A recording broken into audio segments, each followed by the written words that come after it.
आपके हिसाब से लाइफ आफ्टर डेथ का जो कॉन्सेप्ट है वो कैसे समझा जा सकता है? हम सारी रेफरेंस गरुड़ पुराण से लेते हैं, जिसमें सबसे ज्यादा अच्छे से डिस्क्राइब किया गया है जी कि मृत्यु के बाद जीव की क्या स्थिति होती है। पास्ट लाइफ में एक ये कंसेप्ट होता है कि एक तो पास्ट लाइफ देखना और ये भी देखना कि पिछले जीवन में जब मृत्यु हुई उसके बाद जब ये सोल गई तो कहाँ गई। जैसे हमारे शास्त्रों में लिखा हुआ है कि मरने के टाइम पर यमदूत आते हैं लेने के लिए, इसमें कितनी सच्चाई है? हमारे शरीर में 7 चक्र होते हैं, उस व्यक्ति की चेतना उस 7 चक्रों में से किसी एक चक्र पर केंद्रित हो जाती है जिस पर वो सारा जीवन जिया है। अगर कोई चेतना जो है हृदय से नीचे की यात्रा से ही बाहर निकल रहा है कोई, तो अधोगति की तरफ जाएगा। तो सर ये सोल के हाथ में होता है कि उनको ऊपर जाना है या नहीं जाना? देखो, फ्री विल होती है, प्रकृति हमेशा आपकी फ्री विल का सम्मान करती है। अगर आप चाहो कि मुझे नहीं जाना, वो बार बार आपको अर्ज करेंगे, रिक्वेस्ट करेंगे, खींच कर नहीं ले जा सकते। जो उसकी चीजें हैं ना वो भी जला देनी चाहिए, इवन उसकी फोटो भी नहीं लगानी चाहिए, क्योंकि उसकी एनर्जी कनेक्टेड रहती है। लोग तो उनकी पूजा करने लगते हैं, आरती उतारने लगते हैं और यहाँ तक कि भोग लगाने लगते हैं, उनके बर्थडे मनाए जाते हैं। जब आप किसी को इतना सम्मान दोगे वो टिक जाएगा वहीं पर। हम बात करते हैं जिनके बहुत ही खराब कर्म, उनके साथ क्या होता है? जिन्होंने जीवन में दूसरे लोगों को पीड़ा दी, दुख दिया, मारा, लोगों को किल किया, धर्म परिवर्तन करवाए, ये भयंकर वाले कर्मा में काउंट होती है। इवन रेप जैसे जघन्य कर्म जो होते हैं, अभी जो कर्म होते हैं इनको प्रकृति बख्शती नहीं किसी भी लेवल पर। जो सामान्य जो ये डार्क सोल्स होती है, मतलब नेगेटिव सोल, कर्मा वाली सोल, उनको उसके अंदर से ले जाया जाता है और वहाँ मगरमच्छ और मछलियाँ और उसके शरीर को नोच नोच के खाते हैं। जो अननेचुरल डेथ और सुसाइड कमिट करता है तो उस सोल का क्या होता है? प्रकृति के पास कोई जगह नहीं है आपके लिए, तो सोल को यही प्रेत शरीर में रहना पड़ता है। मुक्ति और मोक्ष में क्या अंतर? यमलोक में एंट्री होती है, यमलोक में एंट्री के भी 4 द्वार हैं। कौन से द्वार से आप एंटर करते हो डिपेंड करता है। पूर्व से एंटर करते हो तो वहाँ पर पुण्य आत्माएं जाती हैं, दक्षिण से एंटर करते हो वो पापी आत्माएं होती हैं। उनकी एंट्री भी अलग है, उनके हिसाब से उनका ट्रीटमेंट भी अलग है। तो कर्मों के अनुसार आपकी एंट्री होगी आपकी एंट्री में। तो इस कर्म बंधन से कैसे फिर हम मुक्त हो सकते हैं? जरूर एक व्यक्ति को अवेयरनेस के साथ जीना चाहिए। अगर इंसान बन के भी हमने यहाँ से बाहर नहीं हुए तो फिर क्या किया।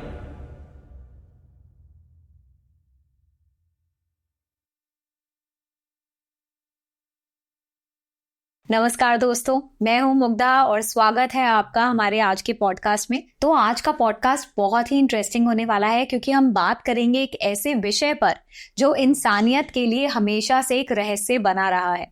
हम बात करेंगे लाइफ आफ्टर डेथ की। क्या वाकई कुछ है मृत्यु के बाद? क्या अंत के बाद भी कहीं ना कहीं हम अपनी उपस्थिति छोड़ जाते हैं? हमको अपने मनुष्य जीवन में कैसे कर्म करने चाहिए ताकि ये मनुष्य जन्म हमारा व्यर्थ ना जाए?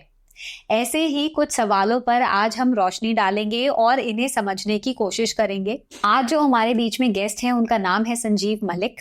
ये एक PLR थेरेपिस्ट है, NLP लाइफ कोच और मोटिवेशनल स्पीकर है। तो चलिए इनसे बात करते हैं इस इंटरेस्टिंग टॉपिक में कि एक सोल का मृत्यु के बाद कैसी जर्नी होती है। नमस्ते सर, कैसे हैं आप?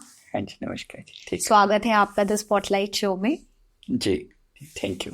सबसे पहले सर मैं ये जानना चाहती हूँ कि आपके हिसाब से लाइफ आफ्टर डेथ का जो कॉन्सेप्ट है वो कैसे समझा जा सकता है? जैसे अगर हम देखें हमारे वेदों में, हमारे उपनिषद में, तो उनमें क्या लिखा है अबाउट लाइफ आफ्टर डेथ? देखिए, सबसे पहले तो हम सारी रेफरेंस गरुड़ पुराण से लेते हैं, जिसमें सबसे ज़्यादा अच्छे से डिस्क्राइब किया गया है जी कि मृत्यु के बाद जीव की क्या स्थिति होती है, आत्मा की क्या स्थिति होती है। इवन मृत्यु के जस्ट बाद क्या होता है, मृत्यु के समय क्या होता है, उसमें इतना भी पता है। सारी जो रिचुअल्स होती हैं 13 डेज तक वो भी, फिर 47 डेज में जब ये सोल जो है ट्रेवल करके आत्म लोक तक जाती है, यमलोक तक जाती है, फिर वहाँ पर जो स्वर्ग नरक का हिसाब होता है वो, और उसके बाद पितरलोक की यात्रा या अगला जन्म, उसमें ये सब भी कुछ कुछ लिखा हुआ है। कुछ बाकी जो रेफरेंसेस हैं वो मेरे अपने एक्सपीरियंस से, क्योंकि हम पास्ट लाइफ रिग्रेशन मैं करता हूँ, अब तक लगभग 30,000 से ज़्यादा लोगों का पास्ट हमने देखा है। अच्छा। उसमें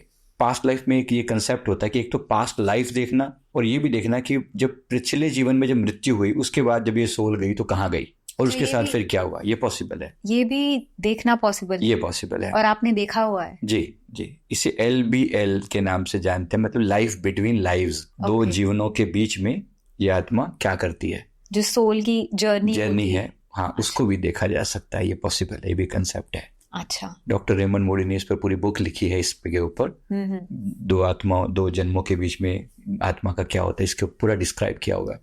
तो इससे ये क्या है कि एक सब तक ये बात पहुंच सके अच्छे से, कहीं ना कहीं ये भी कि अगला जीवन क्यों कैसे डिसाइड होता है, यानी अगले जीवन के जो कर्म है वो कैसे डिसाइड होते हैं कि आप क्या बनने वाले हो, इस जीवन में कैसे होता है। उसके बाद जैसे हम सुनते ही हैं यमलोक की यात्रा, वहाँ पर हिसाब किताब होता है, कर नरक होते हैं, स्वर्ग होते हैं, ये सारी बातें इसमें आती हैं। तो सर एकदम स्टार्टिंग से फिर स्टार्ट करते हैं, स्टेप बाय स्टेप चलेंगे, because this is very interesting.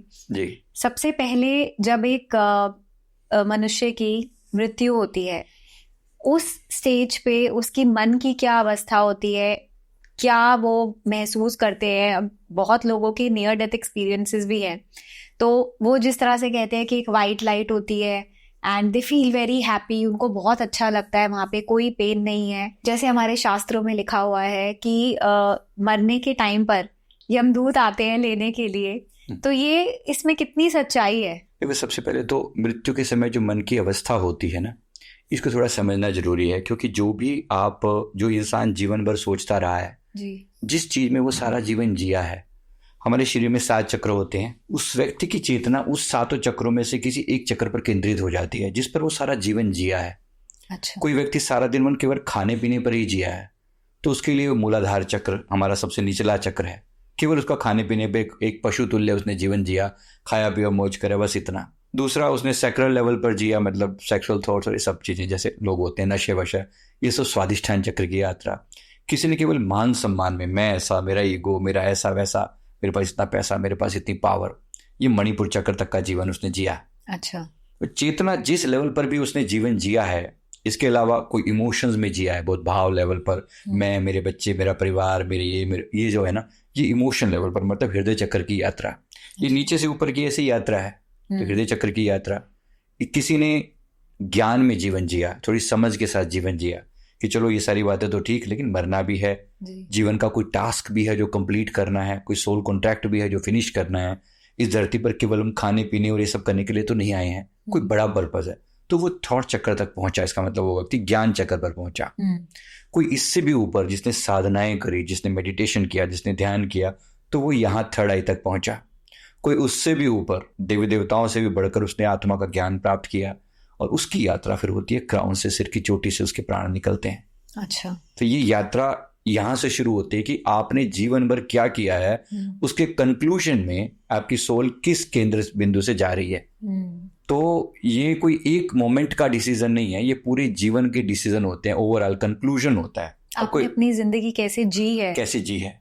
अब सीधी सी बात है, कोई व्यक्ति इमोशंस में जिया है सारा जीवन, इमोशन में जिया, मेरा बच्चा, मेरा परिवार, मेरी पत्नी, मेरा पति, वो हृदय के लेवल पर है, उसकी कोर्ड्स कनेक्टेड है जगह जगह पर, वो जाना नहीं चाहता अपने रिश्तों को छोड़कर।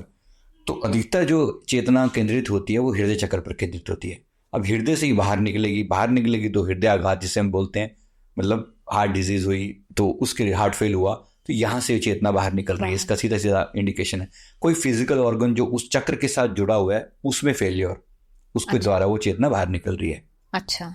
कोई व्यक्ति मणिपुर पर जिया है तो मणिपुर के ध्रुव, और नीचे के केंद्रों का तो पता ही है सभी को अधिकतर। कहने का अर्थ है कि अब ये कितनी अच्छी यात्रा करी, जीवन मिला एक इंसान का जीवन, और किसी व्यक्ति ने केवल पशु तुल्य जीवन ही जिया, केवल खाने पीने में या मौज मस्ती में या फिर शराब में, तो उस सैक्रल चक्र से प्राण निकल रहे हैं। इंसान की यात्रा हो तो यहाँ से सकती थी, मतलब क्राउन से बाहर जा सकता था, नीचे के केंद्रों से बाहर गया, तो कितनी अधोगति है ये। ऐसा मैंने जितना मेरी अंडरस्टैंडिंग है कि अगर कोई चेतना जो है हृदय से नीचे की यात्रा से ही बाहर निकल रहा है कोई, तो अधोगति की तरफ जाएगा। मतलब वो डेफिनेटली, जरूरी नहीं है कि उसको अगला जन्म इंसान का ही मिले। अच्छा। उसने इंसान के ऐसे काम ही नहीं किए कि वो इंसान के लेवल पर आ सके। ओके। राइट। कोई सोचिए ना आप, जैसे कोई व्यक्ति इस टाइप के सारा जीवन खाया पिया सिर्फ इतनी चीजों में पड़ा रहा, या फिर औरों को मारा, लोगों को मारा, दुखी किया, परेशान किया, ऐसे दुख दर्द वाले काम किए, सिर्फ मान सम्मान में जिया, कुछ ऐसी चीजों में, तो आप सोचिए वो इंसान के लायक भी कुछ न कुछ कर्म ढंग से नहीं किए, तो उसका जीवन उसके हिसाब से ही होता है फिर। अच्छा। तो एक तो यहाँ की यात्रा, फिर इस शरीर से बाहर निकलते ही उसकी जो इच्छाएं हैं, उसकी जो डिजायर्स हैं, उसको वो कैप्चर करती हैं कि अब आगे क्या। अब शरीर तो छूट गया, लेकिन जो इच्छाएं थी वो नहीं छूटी, अब इच्छाएं बाकी हैं। अरे ये तो खाया ही नहीं, ये तो पिया ही नहीं, वहां तो गए नहीं, ये तो देखा ही नहीं, इससे तो मिले ही नहीं, मेरी बेटी का, मेरे बेटे का, मेरे परिवार का मेरे बगैर क्या होगा। अब वो इमोशंस में जिया, वो जाने का दिल थोड़ी करेगा उसको, अटैच्ड है, अभी अटैच्ड है वो पूरी तरह से। तो ऐसी सोल को शरीर से निकालते हुए यमदूतों को बड़ा एफर्ट लगाना पड़ता है। होते तो वो दूत हैं, दूत का मतलब सिंपल एक एंजल्स हैं जो आपको हेल्प करते हैं, उनको डेथ एंजल बोलते हैं। कोई इसको डरावना ना समझे, जितना मेरा एक्सपीरियंस है, अलग अलग टाइप के एंजल्स आते हैं। मैंने कई जगह पर रोशनी उतरते हुए देखी है, मतलब लाइट की फॉर्म में वो आते हैं। अच्छा। अब सामने वाले को क्या दिखाई पड़ता है ये उस पर डिपेंड करता है कि जाकी रही भावना जैसी प्रभु मूरत तीन देखी जैसे सुनते हैं ना, बस ऐसे ही उस व्यक्ति ने कर्म बुरे करे तो उसको वही लाइट जो है डार्कनेस के रूप में दिखाई पड़ती है। अच्छा। अब जीवन भर कर्म ऐसे किए हैं क्योंकि वो शरीर को छोड़ना नहीं चाहता और वो कहते हैं कि चलो यहाँ से, तो उसको वो बुरे लगते हैं। तो मेरा कहने का मतलब यहाँ से जो है, मैंने एक व्यक्ति का पास मतलब किसी के संपर्क में, क्योंकि मेरा शुरू से इस टॉपिक पे इंटरेस्ट आया कि भाई डेथ का टाइम पे क्या होता है। एक अच्छा हट्टा-कट्टा इंसान सोनीपत के रहने वाले थे, वो काफ़ी मतलब वहाँ के फेमस पर्सनैलिटीज़ में आते थे, नाम नहीं बता सकता फॉर ऑब्वियस रीजन। लेकिन जब वो मृत्यु हुई तो जीवन भर इतनी अटैचमेंट, इतना ईगो, इतना प्राइड, इतने लोगों की बद्दुआएं ली कि जब समय आया ना तो उसको ऐसा लगता था जैसे कोई डार्क शेडोज उसको पकड़ने के लिए आ रही हैं। तो वो व्यक्ति जो इतना हट्टा कट्टा था वो चिल्लाता था, रोता था कि हाय कोई मुझे बचाओ, कोई मुझे बचाओ, कोई बचाओ, ये मुझे ले जाएंगे, काले काले जो साए खड़े हैं मुझे ले जाएंगे। And he was crying like anything, चीखते चिल्लाते कि लोगों ने वो कहानियां सुनी है ना, उस एरिया में फेमस है कि ये व्यक्ति इस टाइप से मरा है, जो कि किसी टाइम उस वहाँ का इतना पावरफुल शरीर हुआ करता था। चेतना का की लेवल की जो तरक्की है बस यही कर्मा है कि आपने कहाँ तक तरक्की करी, आप कहाँ तक ऊंचे उठे। अब यही एक मरना ये भी है और एक मरना वो भी है कि जहाँ पर मृत्यु जब शरीर छोड़ के जाता है तो खुशी के साथ, आनंद के साथ कोई व्यक्ति के चेहरे पर मरने के बाद भी अगर स्माइल रहे तो इसका मतलब है उसने जीवन को इतनी खूबसूरती से जिया जी कि उसने कहीं ना कहीं इन सब चीजों से डिटैच होकर जब समय आया उठ के चल दिए। छोटे बच्चे भी तो रेत से घर बनाते हैं, शाम का टाइम आता तो तोड़ तोड़ के निकल लेते हैं आराम से, लेकिन यहाँ अटैचमेंट इतनी ज्यादा है कि वो निकलना नहीं चाहते, तो फिर उस समय उसको बहुत पीड़ा होती है। उसके अकॉर्डिंगली फिर आगे की यात्रा तय होती है। अच्छा। अब यमदूत जो लेकर जाते हैं आउट ऑफ बॉडी शरीर से बाहर निकलकर 13 डेज तक तो ये कहा जाता है कि वही प्रेत बनकर घूमता है, मतलब वो जो सोल है वो उसी आसपास नहीं होती, जब तक 13वीं नहीं होती। ये हमारी सिस्टम के हिसाब से बनाया गया। अब इसमें 13 डेज का ही मतलब जो एक नंबर बनाया गया। पहली बात तो इस सोल को एक बार यमलोक ले जाकर और फिर प्रेत शरीर देकर वापस भेजा जाता है, जितना मैंने समझा है इस बात को। 13 दिन के अंदर, 13 दिन से जस्ट इमीडिएट डेथ होती है। एक बार तो इसको सोल को यमराज के पास भेजकर पूरा उसको प्रेत शरीर दिया जाता है, जैसे प्रेत शरीर बोलते हैं। अच्छा। वो अंगूठे के आकार का होता है, छोटा सा शरीर होता है वो, मतलब वो इस धरती पर वापस भेजा जाता है कि 13 डेज तक वहां रहो और देखो, एक आखिरी बार इन सबको नमस्कार कर लो और देख लो कि तुम्हारे बगैर कैसी चीजें चल रही हैं। एक तरीके से प्रकृति का एक सिस्टम है जी कि 13 डेज का एक टाइम पीरियड दिया गया, इतने दौरान आप सारी चीजों को देखकर यहाँ से अपने आप को डिटैच करके फिर वापस चलो मैच्योरिटी के लिए। तो वो समय दिया जाता है। अब इस दौरान वो सोल अपने परिवार के बीच में रहती है, सबको देखती है कि मेरे बगैर क्या हो रहा है। अब जिसकी अटैचमेंट ज्यादा है और जो लोग बहुत ज्यादा याद करते हैं, वो सोल कभी कभी जाने से इनकार कर देती है कि मैं तो यहीं खुश हूँ, चाहे प्रेत शरीर ही सही, चाहे प्रेत शरीर ही सही, बहुत खुश हूँ। तो वो अपने परिवार के लोगों के, उनके सदस्यों के बीच में ही रहते हैं, बिल्कुल ऐसे कॉमनली। उनको लगता है कि मेरा तो ये तो मेरी चीज है, मेरे लोग हैं, मैं कौन सा, उसको ये फील ही नहीं होता कि मैं मरा हूं। तो सर ये सोल के हाथ में होता है कि उनको ऊपर जाना है या नहीं जाना? देखो, फ्री विल होती है, प्रकृति हमेशा आपकी फ्री विल का सम्मान करती है। अगर आप चाहो कि मुझे नहीं जाना, वो बार बार आपको अर्ज करेंगे, रिक्वेस्ट करेंगे, खींच कर नहीं ले जा सकते। They always not try to कि किसी को फोर्स किया जाए, ऐसा कभी नहीं, नॉर्मली नहीं किया जाता। अब मुझे ये सोल्स ना मतलब दिखती हैं बाई ग्रेस ऑफ गॉड, मैं इनका ऑरा देख पाता हूँ, समझ में आती है। यही अपने जीके की बात है, ग्रेटर क्लैश की बात है यहाँ पर। तो उस समय की किसी ने हमें ऐसे ही बुलाया अपने घर पे और कहा कि भाई, पहले ऑनलाइन बात हुई, उन्होंने कहा कि ऐसे घर पे ना कुछ ऐसा लगता है जैसे कुछ प्रेजेंट है यहाँ पर, हमने नया घर बनाया, यहाँ लगता है कुछ है यहाँ पर, कुछ चीज़ें लगती है, कुछ हरकतें सी हो रही है, रात को क्या आवाज़ आती है। तो थोड़ा मतलब डरे हुए भी थे, हमें भी थोड़ा लगा कि चलो देखते हैं। जब हम उनके घर गए तो वहाँ जाके हमने फील किया कि समथिंग इज प्रेजेंट। अब भाई मैंने कहा वो चीज़ें दिखती हैं तो फिर कोई सोल वहाँ पर प्रेजेंट है। तो मैंने जो फील किया, मुझे जो हो रहा उनका दिख रहा था, उन्होंने फोटो टांगी हुई थी घर में, तो मुझे फोटो देख के मैंने कहा कि ये जो किन की फोटो है? उन्होंने कहा ये मेरे पिताजी हैं। मैंने कहा ये घूम रहे हैं यहाँ पर, ये इनकी सोल यहाँ पर ही प्रेजेंट है। अभी बड़ा हैरान हुए, भाई ये सोल ये कैसे हो सकती है। तो फिर उनसे हमने कांटेक्ट करके देखा, अपने जैसा हमारा अपना एक तरीका है, सोल लेवल पर बात करके देखा कि आप यहाँ क्या कर रहे हैं, मतलब ये क्या है। तो उसने कहा क्या कर रहे हैं मतलब क्या, मतलब जो सोल का रिप्लाई आया वहां से, क्या कर रहे हैं मतलब क्या, मेरा घर है, ये मेरा घर है। 10 साल हो गए हैं मैंने इस संकल्प को लेके मैं बनाने लगा था इसको, और इतना पैसा इतना एफर्ट मैंने डाला है, जी जान लगा दिया है। ये तो उद्घाटन के 6 महीने पहले मेरी डेथ हो गई, मैं कैसे छोड़ के चला जाऊं, ये मेरी जगह है। इनको बोलो सावधान होकर रहें, मेरे हिसाब से चलेंगे तो चलने दूंगा, नहीं तो भगा दूंगा इनको। मतलब ये तो उन्हीं की फैमिली की, ये उनकी फैमिली, उन्हीं के पिताजी, अच्छा उन्हीं के पिताजी जिन्होंने ये घर बनवाया था, वो 6 महीने पहले, उनकी उद्घाटन से 6 महीने पहले डेथ हो गई। अब वो सोल यहाँ पर प्रेजेंट है। अब ये किसी और को टिकने नहीं देगी यहाँ पर जब तक उनके हिसाब से चीजें नहीं चलेंगी। अब ये क्या है, अटैचमेंट, डीप अटैचमेंट है। मेरा आपके थ्रू, आपके चैनल के थ्रू सभी से निवेदन है कि ध्यान रखें, डिटैच होकर धीरे, ये जानने कि हमने यहाँ से निकलना है। और अगर नहीं निकलने का सोचा तो इतनी तकलीफें होंगी एक टाइम के बाद, ऐसी प्रेत बन के घूमोगे। मतलब जिन लोगों की बात, क्योंकि लोगों को समझ में नहीं आती ना अटैचमेंट, चाहे लोगों से अटैचमेंट, चाहे घर से अटैचमेंट, चाहे चीज़ों से अटैचमेंट। इसीलिए बोला जाता है कि इवन उसकी जो इच्छाएं, जो उसकी चीज़ें हैं ना, वो भी जला देनी चाहिए या डोनेट कर देनी चाहिए। कोशिश हो कि वो जला ही दी जाए, मतलब क्योंकि उसकी एनर्जी कनेक्टेड रहती है। इवन उसकी फोटो भी नहीं लगानी चाहिए, ऐसा भी मतलब हमारा तो, मेरा तो सीरियसली कहना है कि घर में हमें अपने फोटो, एंसेस्टर्स की फोटो भी नहीं लगानी चाहिए। ठीक है, कभी एक कुछ दिनों के लिए, एक दिन के लिए अमावस्या के दिन आपने निकाल लिया या पितृपक्ष में निकाल लिया, थोड़े दिन के लिए उनको नमस्कार कर लिया, धन्यवाद दे दिया, वो एक बात अलग है। लेकिन अगर आप फोटो लगा के कॉन्स्टेंटली उनको लगते हैं, लोग तो उनकी पूजा करने लगते हैं, आरती उतारने लगते हैं, और यहाँ तक कि भोग लगाने लगते हैं, उनके बर्थडे मनाए जाते हैं, यहाँ तक भी मैंने देखा है। ये सीरियस है मामला। जब आप किसी को इतना सम्मान दोगे, वो टिक जाएगा वहीं पर। टिक जाएगा मतलब क्या समझिए, उसकी आगे की पूरी ग्रोथ रुक जाएगी जी। अब इसने अगले जन्म भी होना था, अगले जन्म के माता पिता रेडी हैं, प्रकृति ने पहले से सारे संयोग बना रखे होते हैं। आपकी टाइमिंग तय है कि यहाँ से आपने इस डेट को जाना है, वहां तक वहां पहुंचोगे, उसके बाद आपकी ये यात्रा होगी, और उसके बाद आपका अगला जन्म इस जगह पर होगा। कुछ चीजें उसमें से तय होती हैं। अब माता पिता रेडी हैं, आपका अगला होने वाला परिवार रेडी है, लेकिन आप नहीं यहाँ से निकले। तो सोचिए, अगले जीवन में ये व्यक्ति अगर कभी पैदा होगा तो उसके जीवन में सब कुछ लेट चलेगा। आपने देखा होगा कुछ लोगों के जीवन में ऐसा बहुत डिलेड चलती हैं चीजें, शादी लेट होगी, एजुकेशन लेट होगी, पढ़ाई नहीं मिलेगी, या जो चीजें जो मांग है ना, वो सारी मांगे उनकी लेट होती जाएंगी। ये भी उनका एक कॉन्सिक्वेंसेस होता है, बहुत डेंजरस होता है। तो ऐसी फिर उसके बाद वो सोल अगर ये निकल, मतलब ये बात जैसे सपोज अब निकल जाती है यहाँ से, फिर ऊपर क्या होता है।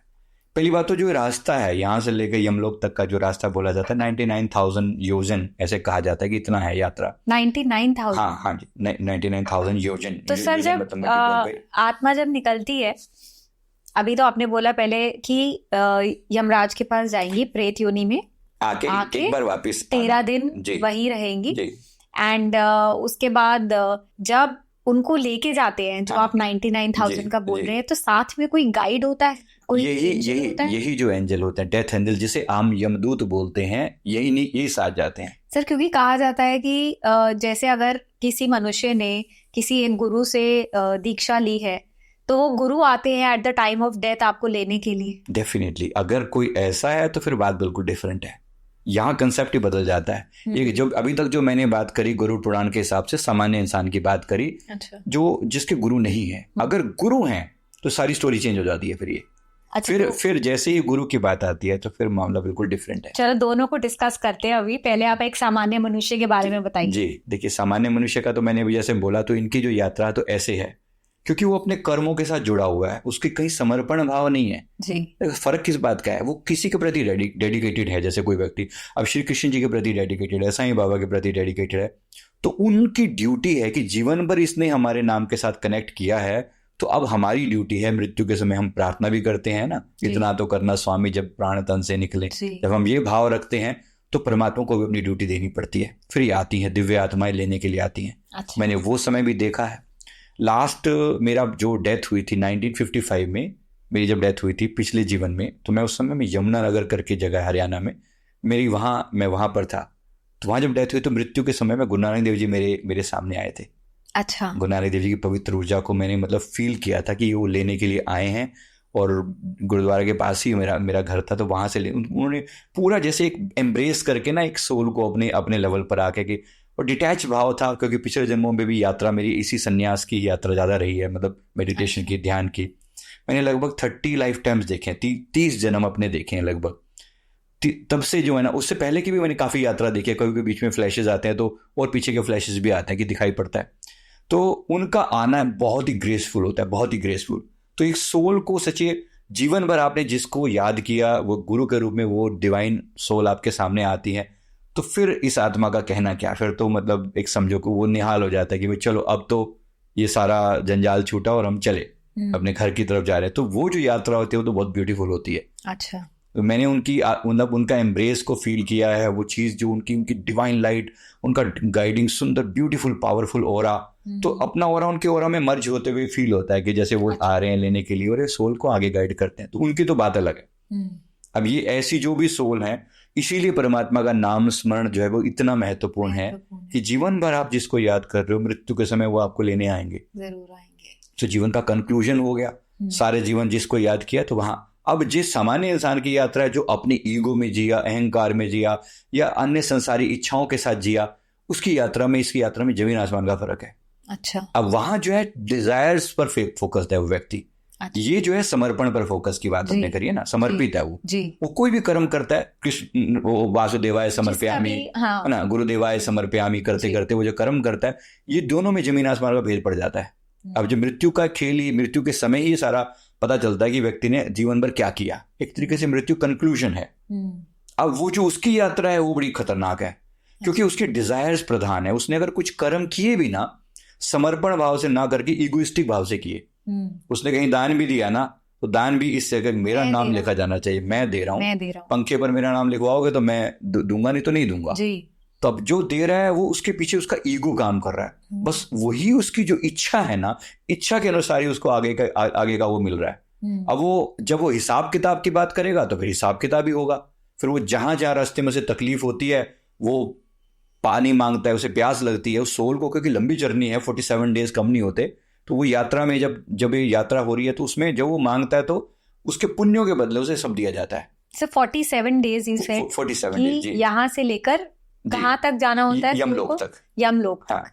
तो उसके दौरान जो बीच के जो स्थान है ना, मतलब टाइम लगता है इसमें, इस पूरे उसमें, तो उसमें कभी गर्म जगहें भी आती हैं, बहुत ठंडी जगहें भी आती हैं, उसमें एक नदी भी आती है जिसका नाम वैतरणी नदी है, कभी सुना ही होगा शायद ये बात पे ना, बीच में एक नदी टाइप की आती है, उस नदी में से पास किया जाता है उसको, सोल को। बहुत ही गंदे मतलब उसमें होती है नदी वो। अगर कोई पवित्र सोल है तो वो तो उसको तो देखना ही नहीं पड़ रहा है, वो तो सीधा बाईपास हो रही है। जो सोल, ये वाली सोल है जो अपने कर्मा से बंधी हो जा रही है, इस सोल की यात्रा फिर वहीं के थ्रू होती है प्रॉपर। अच्छा, तो वो जो जाएगी तो फिर उसको उस नदी में से ही पास होना पड़ता है। और अगर जीवन में गोदान किया होता है, गौ का दान किया होता है, तो वो गाय जो है उसको वो नदी से पार कराती है, ऐसा भी सुनने में आता है ना, वही उन्हीं की बात कर रहा हूँ मैं। अच्छा, फिर उसके बाद यमलोक में एंट्री होती है। यमलोक में एंट्री के भी 4 द्वार हैं। अब कौन से द्वार से आप एंटर करते हो वो डिपेंड करता है। पूर्व से एंटर करते हो तो वहां पर पुण्य आत्माएं जाती हैं, पश्चिम से जो दक्षिण से एंटर करते हैं वो पापी आत्माएं होती हैं, उनकी एंट्री भी अलग है, उनके हिसाब से उनका ट्रीटमेंट भी अलग है। तो कर्मों के अनुसार जी आपकी एंट्री होगी, हाँ, तो उसके हिसाब से फिर आगे दंड, वो सजा। अब वो भी है कि वही यमराज, जो व्यक्ति नेगेटिव है, जिस व्यक्ति ने जीवन भर उल्टे सीधे ऐसे काम किए हैं, उसको वो काले भैंसे पर बैठा और भयंकर वो डरावना वाला फॉर्म दिखाई पड़ता है। उन्हीं यमराज का फॉर्म जो व्यक्ति धर्म के मार्ग पर चला है, उनको वो धर्मराज के रूप में दिखाई पड़ते हैं। वो धर्मराज भी हैं, वो यमराज भी हैं एट द सेम टाइम। तो धर्म के राजा हैं। मैंने जो उनका रूप देखा, बहुत ही दिव्य और बहुत ही सुंदर, मतलब दिव्य वाला रूप, कि आप देखेंगे विराट ऊर्जा वहां पर बैठी हुई है और आपकी एनर्जी से इतने प्यार से इंटरेक्ट कर रही है, जैसे मतलब पता नहीं कितना सम्मान और कितना प्यार है, और कि आपने जैसे जो पिछले जीवन के जो कर्मा किए हुए उसके बेसिस पे आपके साथ ट्रीटमेंट डिफरेंट है। जाहिर सी बात है ना, सोचिए यहाँ पर भी कोई एक पैसे वाला इंसान या एक पावरफुल इंसान किसी घर जाता है, उसका ट्रीटमेंट अलग है जी। एक गरीब इंसान, यहाँ गरीबी का मतलब केवल कर्मों से गरीबी है ना, उसके हिसाब से जो जा रहा है उसका ट्रीटमेंट बिल्कुल डिफरेंट है जी। तो वहां उसको मारते पीटते लेकर जा रहे हैं, वो सब जो दिखाई पड़ता है, उसकी शक्लें बदल जाती हैं। जो हम मूवीज में देखते हैं वो सच है, ये बिल्कुल सच है, बिल्कुल सच है। वो होता है, सारी चीजें ऐसी दिखाई पड़ती हैं, हिसाब किताब होता है। और जिसे आप चित्रगुप्त कहते हो, वो क्या होता है, मतलब वो जो हमारे अंदर जो कॉन्शियसनेस है, अगर मैं कोई बुरा काम कर रहा हूँ, मान लीजिए कहीं किसी ने कोई करप्शन किया, कोई रिश्वत ली, उसकी अंतरात्मा कहीं ना कहीं उसे रोकती है, मत करो ये काम, मत करो, गलत है, गलत है। इनिशियल फर्स्ट टाइम तो जरूर रोकती है। कुछ गिल्ट होता है अंदर, गिल्ट होता है। वो जो गिल्ट है ना, वही समझो चित्रगुप्त है।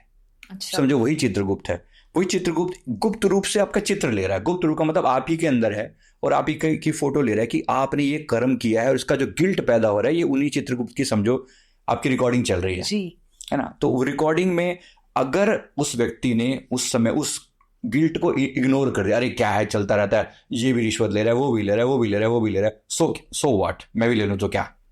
अब वो उसको डिनाई करके जब वो अपनी उस पर चल पड़ता है, अब वो कर्म पे कर्म किए जा रहा है, बुरा कर्म किए जा रहा है। हो सकता है नेचर उसको और भी 2-4 बार वार्निंग दे। अगर नहीं ही मानेगा तो क्वाइट पॉसिबल उसको यहाँ भी कोई सजा मिल जाए। कभी कभी यहाँ भी मिलते और कभी कभी वहां भी मिलते। यहाँ तो हो सकता है उसने इग्नोर कर दिया हो, लेकिन वहां तो फिर छोड़ेगा नहीं, प्रकृति का न्याय है। वही चित्रगुप्त जो यहाँ पर गुप्त रूप से आके फोटो ले रहा था, वो वहां जाके एकदम सामने आके समझो खड़ा हो जाता है, कच्चा चिट्ठा खोल के वो आपको सीन बाय सीन दिखाता है कि देख ये गलती करी थी।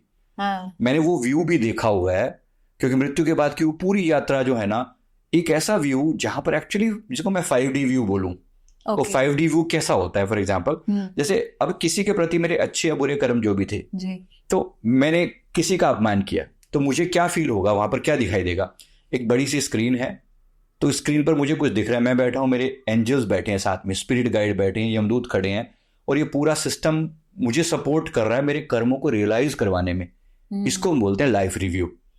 तो लाइफ रिव्यू में आपके सामने एक व्यू दिखाया जा रहा है, सीन बाय सीन दिखाया जा रहा है, जहां जहां मेजर कर्मा करे थे, मतलब मेजर कर्मा। अब जीवन में कभी फॉर एग्जाम्पल आपने किसी का अपमान किया, अब घर की किसी मेड को ही आपने कुछ उल्टा सीधा बोल दिया, लगने को आपके लिए बड़ी सामान्य सी बात थी, लेकिन वहां जो आपको दिखाया जाता है, आपको वो सीन का 5D व्यू दिखाया जाता है। आप बोल रहे हो, देखने वाले भी आप हो, सामने सीन भी आपका दिख रहा है। एक मूवी में मतलब एक आप हीरो या विलेन जो भी आप हो, दिख रहा है कि आपने सामने वाले को कुछ कहा, उसके दिल में क्या चल रही है आपको वो भी दिखाई पड़ रहा है। नाउ दिस इज 5D, मतलब जिसको मैं 5D बोल रहा हूं, मतलब कि आपको दूसरे के इमोशंस भी पता लग रहे हैं। धरती पर जब आप थे तो शायद आपने इग्नोर कर दिया। अगर आप थोड़े सेंसिटिव होते तो शायद आपको दूसरे के इमोशन समझ में आते, लेकिन वो उसको आपने इग्नोर कर दिया। हम जैसे लोग भी हैं जो फील करते हैं, कभी किसी को कोई गलत कुछ कह भी दिया बाई चांस, हो सकता है रात को नींद ही ना आए, सोच के यार उसको बुरा बोल दिया, यार अच्छा नहीं लगा, बहुत बुरा लगा, खुद को ही बुरा लगता है। ये जो गिल्ट है ना, जिसने रिकॉग्नाइज कर लिया वो एक शुद्ध आत्मा है, राइट। जिसने उस गिल्ट को मान लिया, एक्सेप्ट कर लिया कि नहीं ये तो चलता है, इसमें क्या बड़ी बात है, अब वो उसने कर्म क्रिएट कर लिया। अब वो जो वहां उसको व्यू दिखाया जा रहा है, अब वहां पर मजे की बात क्या है कि कोई ऐसे बैठ के जज नहीं कर रहा, या कोई आपको कर्मों की सजा देने वाला नहीं बैठा हुआ। आप ही से पूछते हैं कि तुमने जो इसका दिल दुखाया, जो इसके दिल पे पीड़ा हुई, कैन यू फील दैट? अच्छा, यू योरसेल्फ से, हाँ बहुत पीड़ा हुई है, आई कैन फील दैट। तो इसके कॉन्सिक्वेंसेस क्या चाहोगे, क्या रिजल्ट चाहोगे? सोल से पूछा जाता है। तुम ही जज हो, तुम्ही को सामने बिठाया गया, तुम्ही को सामने दिखाया जा रहा है, और फिर सोल खुद से बोलते कि ये जो दर्द इसने सहा, मैं भी सहना चाहता हूं, या चाहूंगी या चाहूंगा।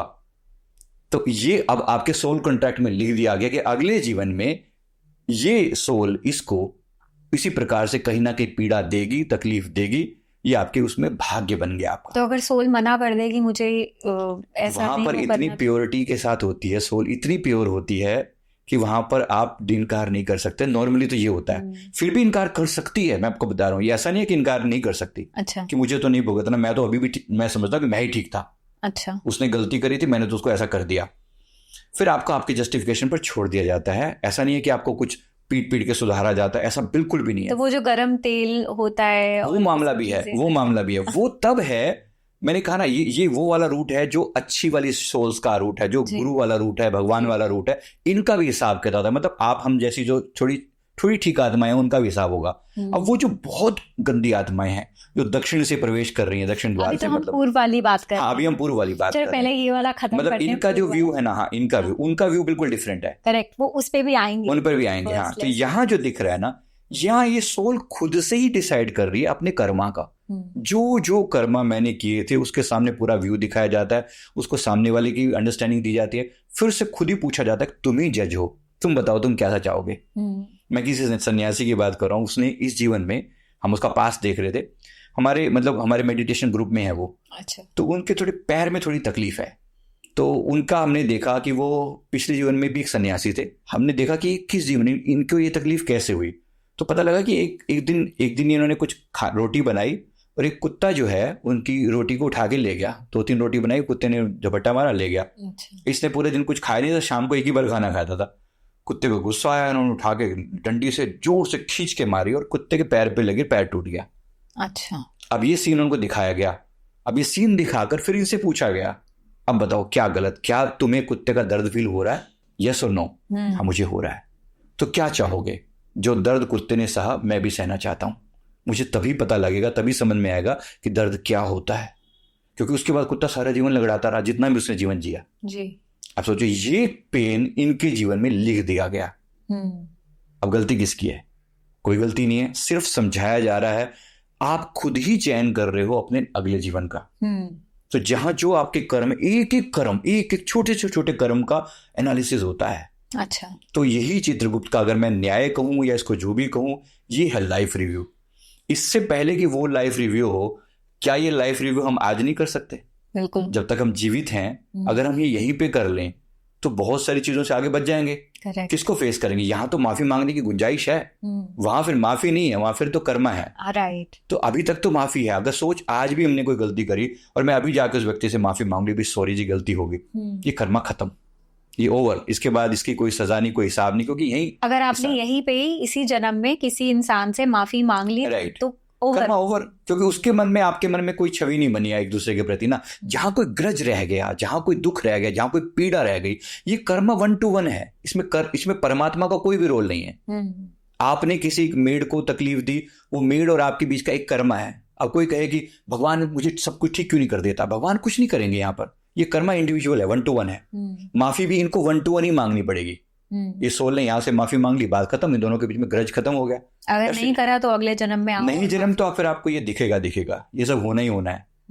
उसमें भी जो उत्तम दर्जे की सोल है ना, उनको कुछ गुंजाइश दी भी जा सकती है कि देखो मैंने बाकी सारे कर्म अच्छे किए, ये कर्म मिस्टेक होगी, सॉरी जी।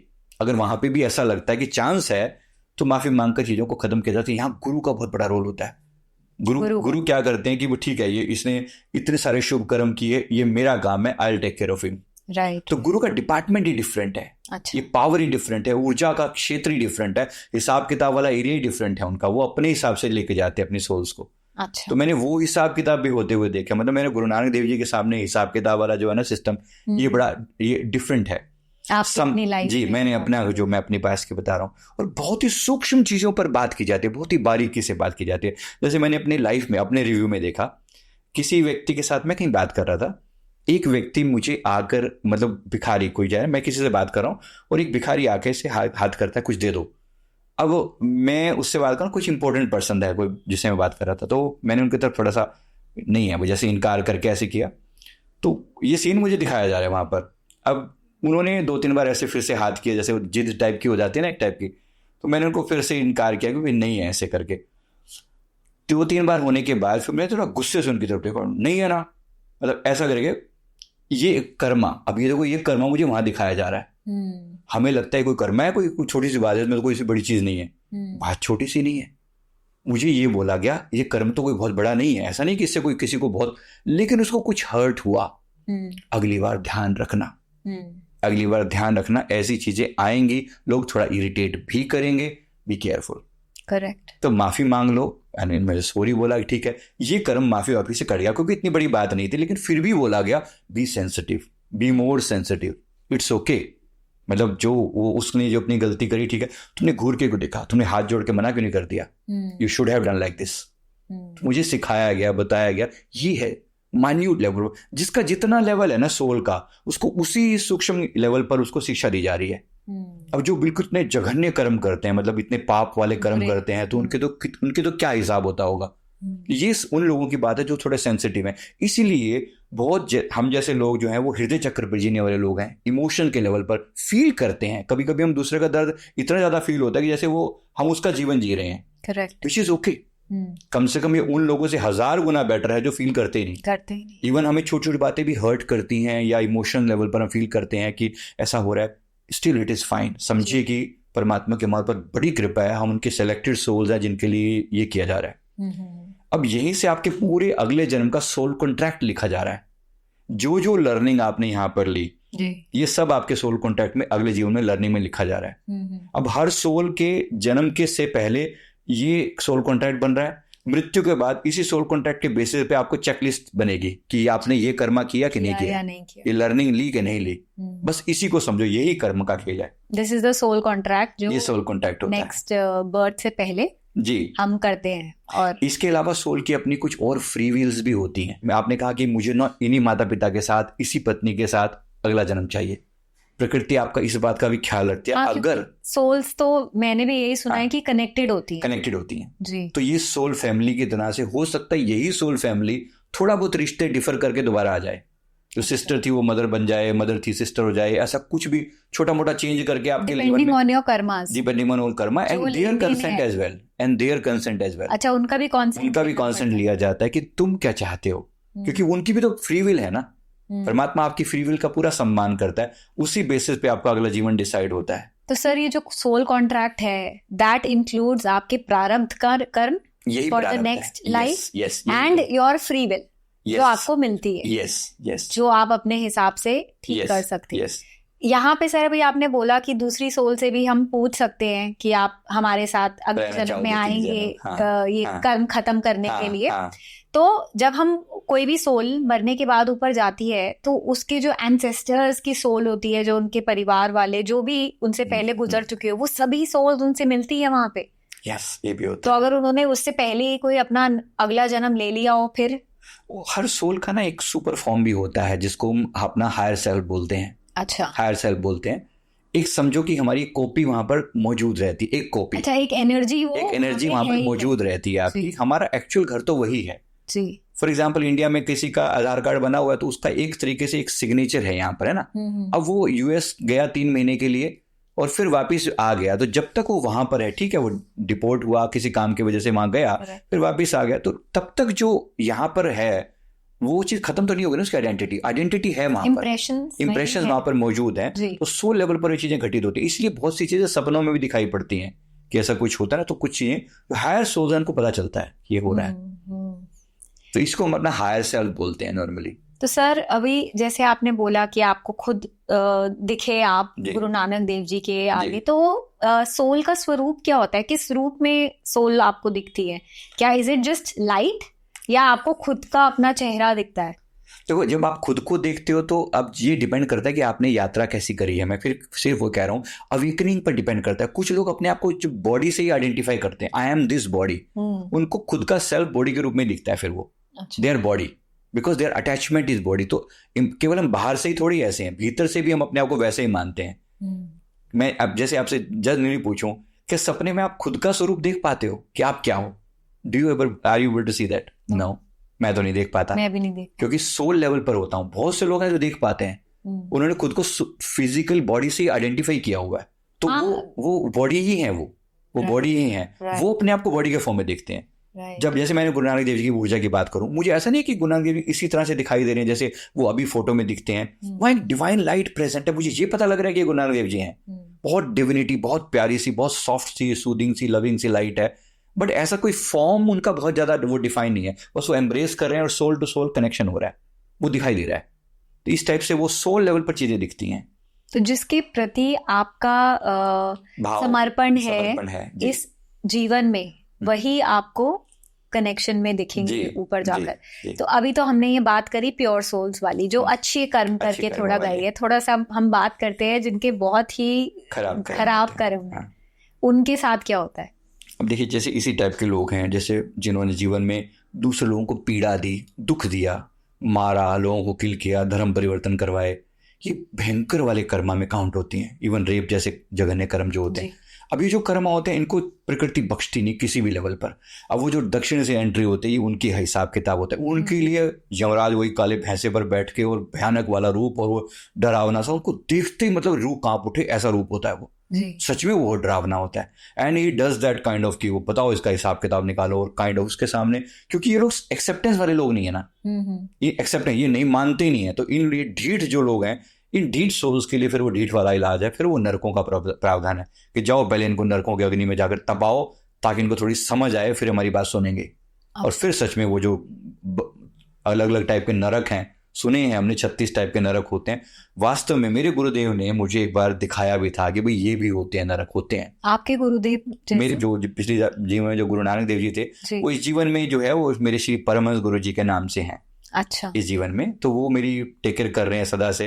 वो अलग अलग फॉर्म लेकर आते रहते हैं और मेरी टेक केयर करते हैं। जैसे लाइक योर एंजल गाइड। मेरे एंजल गाइड जो है वो है, वो इस जीवन में फिजिकली प्रेजेंट है वो। अच्छा। तो उन्होंने ये जो मुझे, मैं कई बार एस्ट्रल ट्रैवल करके मुझे दिखाते हैं कि जब तुम दुनिया को एक्सप्लेन करने लगो तो तुम्हारे पास एक्चुअल कोई प्रूफ होना चाहिए। मैं तो एटलीस्ट तुमने देखा हुआ हो, तुम हवाई बातें मत करो जी। You have seen that. तो मुझे उन्होंने वैतरणी नदी का सीन भी दिखाया कि हमें कैसे वो ले जाया गया। एक नदी है, मतलब ऐसे गंदगी से, मांस, उसे ब्लड से भरी हुई एक नदी है जिससे पार कराया जाता है। जो सामान्य जो ये डार्क सोल्स होती हैं, मतलब नेगेटिव सोल, कर्मा वाली सोल, उनको उसके अंदर से ले जाया जाता है और वहां मगरमच्छ और मछलियां और उसके शरीर को नोच नोच के खाते हैं। वो बहुत बुरी हालत होती है वहां पर। शरीर तो सर होता नहीं, मतलब वो जो उनका soul that they can feel, प्रेत शरीर जिसे बोलते हैं, वो प्रेत शरीर फील कर सकता है सारा कुछ। उसको दुख और सुख पता लगता है, सब पता चलता है, क्योंकि उसकी अटैचमेंट भी तो बॉडी से है ना। आप सोचिए, उसी बॉडी को लेकर वो जा रहा है, उसी को प्रेत शरीर दिया जा रहा है, तो दुख सुख सहने के लिए उसे प्रेत शरीर दिया गया है। तो वो सहता है, वो सारी बातें सहता है, उसको पता चलता है, सारे दुख सुख उसको पता चलते हैं, तो उससे उसे पास किया जाता है। फिर यमराज का हिसाब किताब, और उसके बाद फिर नरक और स्वर्ग वाला हिसाब जो भी है। तो सबसे पहले तो नरकों का हिसाब मुझे मेरे गुरुदेव ने दिखाया कि सब तरह के, एक्चुअल जिनका नाम सुना है, नरक भी होते हैं। अच्छा, 36 आपने कहा। 36 टाइप के जो नरक होते हैं, उसमें रौद्र नरक, महारौद्र नरक, रौरव नरक, ऐसे ऐसे अलग अलग टाइप के, जो तेल में कढ़ाई वाला जो सिस्टम है ना, सुना है, वो एक्चुअली होता है। अच्छा, होता है। जो भयंकर वाली सोल होती है ना, वो सीधी नहीं मानती। जिसने इतने जघन्य कर्म किया, सोचिए आप यहाँ पे संसार में देखते हैं, अब रेप जैसा जघन्य कृत्य जिसने किया होगा, प्रकृति छोड़ देगी उनको? नहीं, बिल्कुल भी नहीं। हम संसार में उनको बोलते हैं मार डालो, फांसी दे दो, ये कर दो, फांसी भी उनके लिए कम लगती है, राइट? धरती पे भी हम ऐसा सोचते हैं ना, वहां जो न्याय चलता है वो भी इतना ही भयंकर है। तो उनको तपा तपा के, तड़पा तड़पा के वो सुधारा जाता है। जब तक वो सोल अपनी गलती को स्वीकार नहीं करती, तब तक उनको वहां रखा जाता है। जब वो सुधरती हैं, जब वो प्रॉमिस करती हैं कि हाँ हम सुधरने के लिए तैयार हैं, फिर जाकर उनको थोड़ी सी राहत दी जाती है, फिर आगे आगे आगे की यात्रा उनको समझाई जाती है। अच्छा, तो आगे की यात्रा क्या होती है? आगे की यात्रा का मतलब एक तो ये हो गया, अब इनका अगला जीवन डिसाइड किया जाएगा। मतलब एक तो होगा स्वर्ग और नरक वाला पार्ट जी। तो स्वर्ग नरक वाला पहले, नरक वाला नॉर्मली, या ये भी चॉइस होती है कुछ लोगों की, भाई ये पॉजिटिव पहले के वो पहले, उसके बाद अगर स्वर्गों का है तो थोड़े दिन स्वर्गों का खेल। चॉइस होती है, समझी नहीं सर मैं। मतलब जिसके जैसे बीच बीच के कर्म है, फॉर एग्जाम्पल अब अच्छे और बुरे कर्मों का मेल है। हम आप जैसे जो सामान्य लोग हैं, कुछ प्लस को कुछ माइनस करो, तो उसे पूछा जाता है भी ये इसके लिए नरक भुगतना है पहले या स्वर्ग भुगतना है पहले। Even this is a choice. अच्छा, कि ये पहले और बाद की चॉइस है, बट भुगतना मैंडेटरी है, इसमें कोई ऑप्शन नहीं है। जिनके बुरे कर्म है उनको नरक तो मिलेगा ही मिलेगा। स्वर्ग की तो बात छोड़ो। अगर हो सकता है कुछ शुभ कर्म भी किया हो किसी व्यक्ति ने, कोई लोग जैसे अपने आप को पता नहीं वो ऐसा समझते हैं कि बुरे कर्म ही नहीं, कुछ तो शुभ कर्म भी किए होंगे, क्योंकि हर एक की सोल लेवल पर कोई भी व्यक्ति है तो एक सोल ना, इसके अंतरात्मा से बुरे कर्म भी हुए हैं। हो सकता है किसी ऐसा साथ मिला हो, जब बचपन से ऐसी ट्रेनिंग मिली हो, तो हो सकता है कुछ अच्छे कर्म भी हुए हैं। तो अच्छे कर्मों का हिसाब भी अपनी जगह पर है। तो वो यात्रा होती है। फिर उसके बाद ये लोग लाइन में लग जाते हैं अगले जीवन की लाइन में, जिसको हम पितृलोक बोलते हैं। पितृलोक एक तरीके से वेटिंग हॉल है। अच्छा, नेक्स्ट बर्थ के लिए तैयारी करवाई जा रही है। मैंने अपना वो टाइम भी देखा है, जैसे यहाँ से ये फिनिश होने के बाद, सारी ये क्लियरेंस होने के बाद, अब आपको कर्मों का अगला लेखा जोखा लिख दिया गया, सोल कॉन्ट्रैक्ट बन चुका है। अब आपके लिए धरती पर वो व्यवस्था तैयार की जा रही है कि अब आपका जन्म कहाँ पर होना है, किस परिस्थिति में होना है। इसमें यहाँ तक की चीजें भी डिसाइडेड होती हैं। जैसे मतलब मेरे लिए मुझे पता लगा कि चॉइस दी गई थी। चॉइस क्या थी कि इस जीवन पर धरती पर जन्म लोगे, तो मेरे लिए पूछा गया कि देखो, स्पिरिचुअल ग्रोथ तुम्हारी एक तरफ ये है कि इंडिया में जन्म लो, ये परिस्थितियां होंगी, मीडियोकर लेवल के माता पिता होंगे, एक तरीके से गरीबी से में जन्म होगा, लेकिन स्पिरिचुअल माहौल मिलेगा, गुरु मिलेंगे और आगे की यात्रा यहाँ से होगी। एक दूसरा जन्म मेरा जापान में तय था। अच्छा। एक पॉसिबिलिटी थी जापान में। तो फिर ये कहा गया कि वो दूसरा जन्म जापान में हो सकता है, वहां से आओ, फिर यहाँ पे इंडिया में आकर अपने नेक्स्ट यात्रा पूरी करो, क्या चाहोगे। मतलब ये हम चॉइस थी काइंड ऑफ। अच्छा, आपको चॉइस। हाँ, जो शुभ कर्म वाले लोग हैं उनके साथ एक चॉइस का भी ये सिस्टम भी रहता है, भी ये ऑप्शन है, दे कैन चूज। हाँ दे कैन चूज। तो फिर मैंने जो मेरे इस जीवन में मैंने ये वाला जन्म ऐसे चुना कि भाई ये माता पिता मुझे भारत में सनातन धर्म में ही जन्म चाहिए। जापान में मैं करीब 6 साल लगा के आया हूँ इस जीवन में आने के बाद। कहीं ना कहीं वो कनेक्शन वो था। तो ये एक चॉइस जो है आपको तब दी जाती है जब आपके कुछ कर्म अच्छे होते हैं, पॉजिटिव होते हैं। कुछ चॉइस भी होती है कि ये लिमिटेड चॉइस है, बहुत लिमिटेड, अनलिमिटेड नहीं है कि मैं कुछ भी मैं कहूँ कि मुझे अमेरिका में नहीं, ऐसा नहीं, पॉसिबल नहीं है। तो ये इसके बेसिस पे आपको आगे का चीजें तय कर दी गई, कौन से लोग आपके साथ होंगे, कौन माता पिता होंगे, यहाँ तक कि आपका स्किन कलर और आपकी बॉडी और आपकी छोटे होंगे, नाटे होंगे, काले होंगे, गोरे होंगे, ये भी सोल कॉन्ट्रैक्ट का ही पार्ट है। अच्छा, ये सब चीजें भी कहीं ना कहीं किसके बेसिस पे होता है? आपके कर्मों के, पिछले कर्म। जैसे मैं किसी का बताता हूँ, एक लेडी जो है हमारे पास, एक लेडी आई है, तो उसने कहा कि उनके शरीर पर ना वाइट पैचेस से हैं, बड़ा मतलब शरीर थोड़ा सा भद्दा सा दिखता है, मैं क्षमा चाहता हूँ, बोलना नहीं चाहिए, बट भद्दा वर्ड यूज कर रहा हूँ, अगली सा दिखता है थोड़ा फेस ना। उनका यही सवाल था कि मैं ऐसी क्यों हूँ, मैं ऐसी क्यों। सवाल जेन्युइन भी है, पूछना भी चाहिए अरे को, भाई मेरे साथ ही हो तो हुआ क्यों। अब उसका जब ने पिछला जन्म देखा, she was a beautiful dancer इन कोलकाता। पिछले जन्म में एक बहुत सुंदर, बहुत प्यारी सी मतलब डांसर थी कोलकाता में, बहुत स्ट्रगल करके उन्होंने अपने आप को एस्टैब्लिश किया। शी वॉज सो ब्यूटीफुल कि पूरे आसपास के एरिया में फेमस थी, और अपनी उसके दम पर, अपनी ब्यूटी के दम पर और अपने टैलेंट के दम पर, डांसर थी तो डांस का भी सब टैलेंट था। यहां तक सारी बातें ठीक है, इसमें कोई दिक्कत नहीं, लेकिन किसी और को अपने समान नहीं समझना, और जो सामने आए उसको डिच करके अरे कि सड़ा सा फेस लेकर आ गई है, मतलब बाकी जो स्ट्रगलिंग, अहंकार था, बहुत बुरा अहंकार था, बहुत बुरे वाला, इतना कि सामने वाले को ना तो अपने लेवल पर समझना, बल्कि डिच करके या किसी तरीके से उसको हरास करके वहां से निकलवा देना। तो अनेक लोगों का करियर खत्म किया, अनेक लोगों के जीवन में मतलब भद्दा कह के, अगली कहकर उन्हें बुलाया। अब बताओ, परमात्मा से अगली ना बनाए तो क्या करे। कितने लोगों की बद्दुआएं लगी। तो उनके बेसिस पे इसको इस वक्त ये जो शरीर दिया गया, ये बड़ा ऐसा अगली सा दिखने वाला लगता है। तो अब देखो, दुख तो होता है, हमें भी दुख होता है, किसी भी व्यक्ति को दुख होगा, लेकिन अब करें तो करें क्या, बताइए। यही तो है ना, माफी तो ये अब ये है कि भाई क्षमा याचना की जाए, मन से, वचन से, कर्म से, जो भी मैंने कर्म किए हैं जिसके कारण मुझे पर ये प्रॉब्लम आई है, तो मुझे माफ किया जाए। ये सारा सोल कॉन्ट्रैक्ट का पार्ट है, यही कर्मा है। अब इस जीवन में किसी के साथ चीटिंग होती है, लोग कहते हैं लाइफ पार्टनर चीट करता है, बहुत लोगों के साथ अभी कॉमन इतनी हो गई है चीज। अभी मैंने किसी का देख रहा था कि उसने यहाँ तक भी कहा कि मतलब मेरे सामने किसी दूसरी लेडी को मेरा हस्बैंड जो है ना घर में लेकर आता है, तो अब मैं कितना सहूं। मैंने इसका पास देखा तो पता चला कि ये जो लेडी है उसने ये बिल्कुल सेम ऐसी थी, और उसने क्या किया, किसी लेडी को पहले खरीद सकते थे, मतलब परचेज पैसा देके खरीद के ना वो घर में ही रखा हुआ था अपनी पत्नी के होते हुए। जो आज पति है ना, ये पत्नी था। अच्छा, ये पत्नी था और ये जो थी वो पति थी, और इसने वो उस तरीके से उसको दिखा के मतलब ऐसे करता। अब सोचो, प्रकृति छोड़ देगी क्या? बिल्कुल नहीं। अब सबकी अपनी फ्री विल है। अब उसके सामने बार बार वो कर्म कर रहा है तो बुरा तो लग रहा है ना। अब उसके दिल में जो फीलिंग्स पैदा हो रही है कि इतना बुरा है, इसको समय आने पर छोड़ूंगी नहीं। अब प्रकृति ने बिल्कुल रिवर्स कर दिया उठाकर, इस जीवन में इसको सहना ही पड़ेगा, देयर इज नो वे। अब ये कहे कि नहीं, मुझे तो नहीं करना और मुझे तो इससे बाहर निकलना है, रिश्ता ही छोड़ दे तो ये कर्म अधूरा रह जाएगा। आपको आगे अगले जन्म में वो जो बैलेंस बचा हुआ है वो पूरा करना पड़ेगा, भुगतना पड़ेगा, डेफिनेटली भुगतना पड़ेगा। इसीलिए बहुत से लोग ना ऐसे स्किप करना चाहते हैं, एस्केप करना चाहते हैं, और बहुत लोग तो वो सुसाइड वगैरह पर भी उतर आते हैं, भाई चलो ये तो यहाँ से निकलो और मर जाओ बस। ये मरना कोई आंसर नहीं है, कभी नहीं बचोगे, कभी भी नहीं। कर्म का सिद्धांत इतना स्ट्रॉन्ग है ना, अगर आपने किसी को 10 साल तक सताया है ना, तो 10 साल तक आपको भी वैसे ही सताया जाएगा। ये एज इट इज कर्मा है। इवन ब्याज भी लग जाता है कुछ, मतलब ये भी होता है कि आपने पिछला सताया तो आपको और भी तकलीफ आपको झेलनी पड़ती है। एक व्यक्ति के जीवन में था, उसने आके पूछा कि मेरे जीवन में इतनी समस्याएं हैं, इतनी पीड़ाएं हैं, हमसे पूछता है कि तो मेरा मतलब अपने इतनी पीड़ाएं कहते खत्म नहीं होकर दे रही है, मतलब इतनी तकलीफ है कि पूरा जीवन मेरा ऐसा बीता है जैसे मैं एक एक चीज के लिए मैंने स्ट्रगल किया है जी। अब हाउ में बीता जीवन। हमने उसका पास्ट देखा, पिछले जीवन में एक रिच इंसान था ये, और तब नई 1930 के आसपास की बात है, 1930 तब के आसपास, तब इंडिया में नई कार चली थी, विदेश से इंपोर्ट हो गई आती थी तो कार चली, तब ये अमीर था, इसने कार ली, अब कार नई नई थी और चलाने का ढंग वंग भी ऐसे ही था, तो उसकी नशे में कि मेरे पास कार है और हजारों लाखों लोगों के पास कोई कार नहीं है, तो अपनी रोब से निकलता और ऐसे करके एक जगह, जैसे अभी फुटपाथ वाली घटना सुनते हैं ना, ऐसे करके, तो ऐसे लोग लेटे हुए थे, उनके ऊपर जो है ना ऐसे करके गाड़ी एक जगह पर चढ़ा दी, को परिवार के 10-12 लोग वहां पर मारे गए।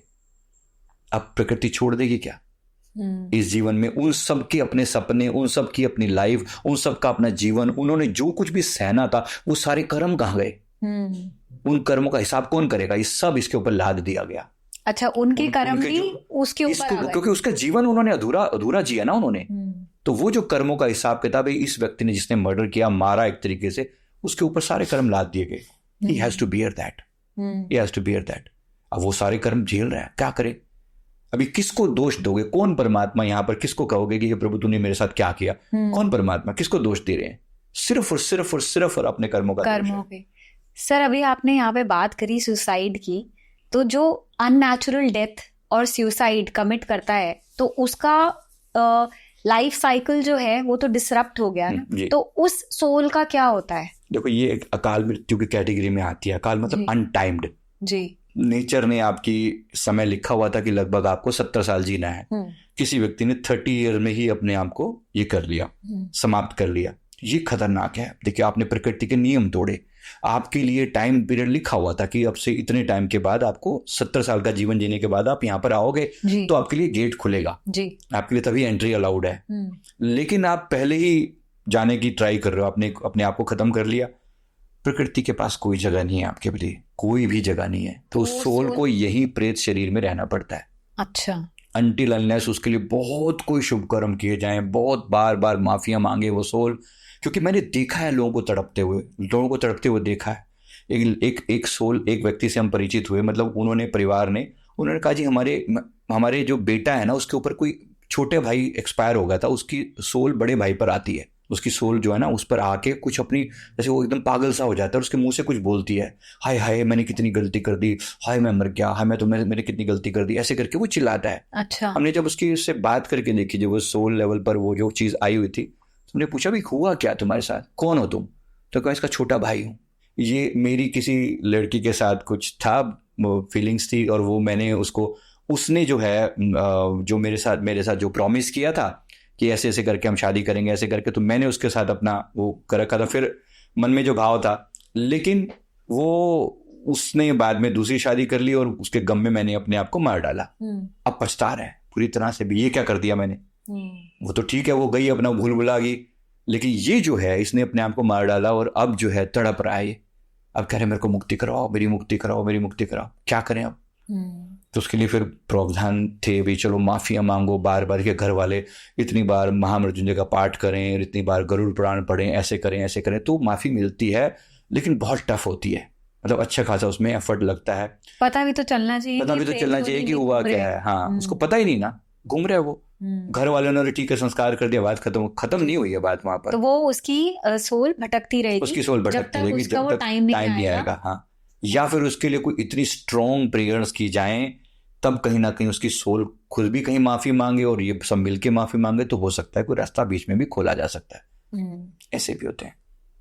तो सर, अभी हमने ये बात करी कि जब नर्क में जो बुरे कर्म करके जो लोग जाते हैं, फिर उसके बाद एक वेटिंग एरिया होता है, जो आपने बोला पितृलोक। फिर उसके बाद क्या होता है? अब वहां से फिर आपके अगले जन्म की यात्रा का वो होता है, प्रावधान होता है। पितृ मतलब क्या है?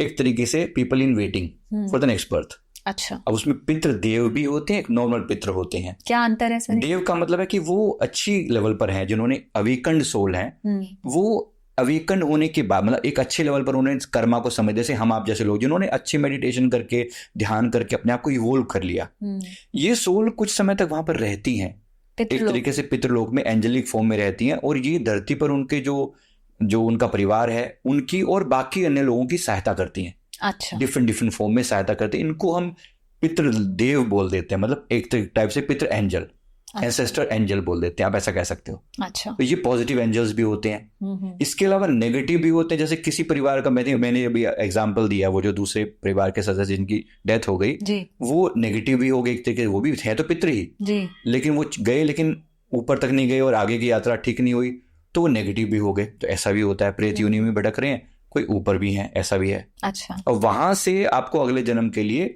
एक तरीके से जैसे आप धरती पर आपके लिए वो स्थान तैयार होता है, माता पिता रेडी होते हैं, तो उस सोल को वहां पर स्थापित कर दिया जाता है। फिर वहां से आगे की यात्रा शुरू होती है। और वहां पर इस यात्रा के दौरान एक प्लेस होता है जिसे भूल शून्य बोलते हैं। भूल शून्य मतलब फॉरगॉटन वॉइड, ऐसा समझो। अच्छा। कि वहां से, उससे पहले तो वो सोल अपने आप को जान रही होती है, अपने पिछले पूरे कार्मिक जान रही होती है। जैसे उसमें से पास करती है, उसको एक नया, एक तरीके से सारी मेमोरीज के ऊपर पर्दा डाल दिया जाता है, खत्म हो जाए, ताकि वो शुरुआत करे, एक नए सिरे से शुरुआत करे जी। अगर उसको सारी मेमोरीज वैसी की वैसे याद रहती, वो तो ठीक करके अपना सब कुछ, नहीं ठीक करना भी नहीं, लेकिन उसकी कितनी पीड़ादायक भी हो सकता था उसके लिए जी। क्योंकि पिछले जीवन में जो उसकी माँ थी, हो सकता है जीवन में उसकी वाइफ बन के आ गई हो, तो उसके लिए बड़ा अजीब लगेगा वो रिश्ता जीना। इसलिए उसके लिए एक दिन के दिमाग का प्रोसेसर रीसेट कर दिया जाता है, उसकी सारी मेमोरीज को अभी के लिए रीसेट कर दिया गया है। वो सब मेमोरीज हैं। जब हम किसी को पास्ट लाइफ में लेकर जाते हैं ना, हम इसी वॉइड को क्रॉस करवाते हैं। अच्छा। हम इसी वॉइड को क्रॉस करवाते हैं।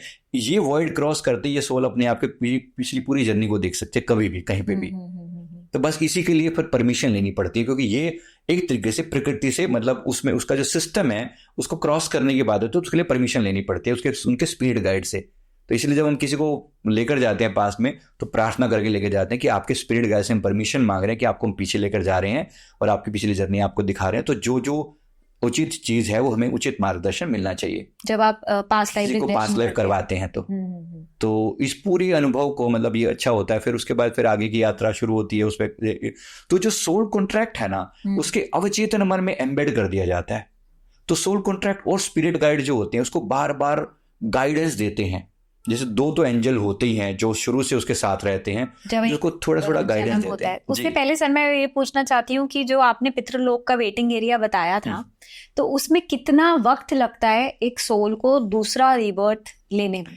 ये टाइम पीरियड अलग अलग लोगों के लिए अलग अलग होता है। कईयों के लिए तो जैसे गर्भ सब कुछ रेडी है, उनकी डिजायर इतनी स्ट्रोंग है और उनका अगला बर्थ इतना रेडी है कि ये पूरा प्रोसेस उनके लिए बहुत थोड़े टाइम में फिनिश हो जाता है। हो सकता है 2-3 दिनों की बाद में भी हो जाए, इतना फास्ट भी रेडी है। मतलब कि जो उसके रिश्तेदार, जो कनेक्शंस बनने वाले हैं, दे आर ऑल रेडी। ऐसा क्वाइट पॉसिबल कि ऐसा भी कुछ हो, क्योंकि उसकी डिजायर इतनी स्ट्रोंग थी, प्रकृति उसको उसी टाइम पे जन्म दे दे जी। ऐसा भी पॉसिबल है। सबका एक टाइम पीरियड अलग अलग होता है।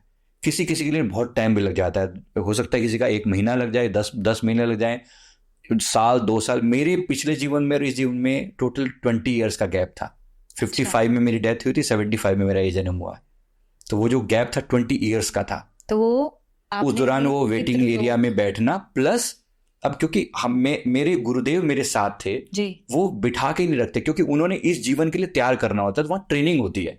अच्छा। मैंने वो ट्रेनिंग भी होते हुए देखी है।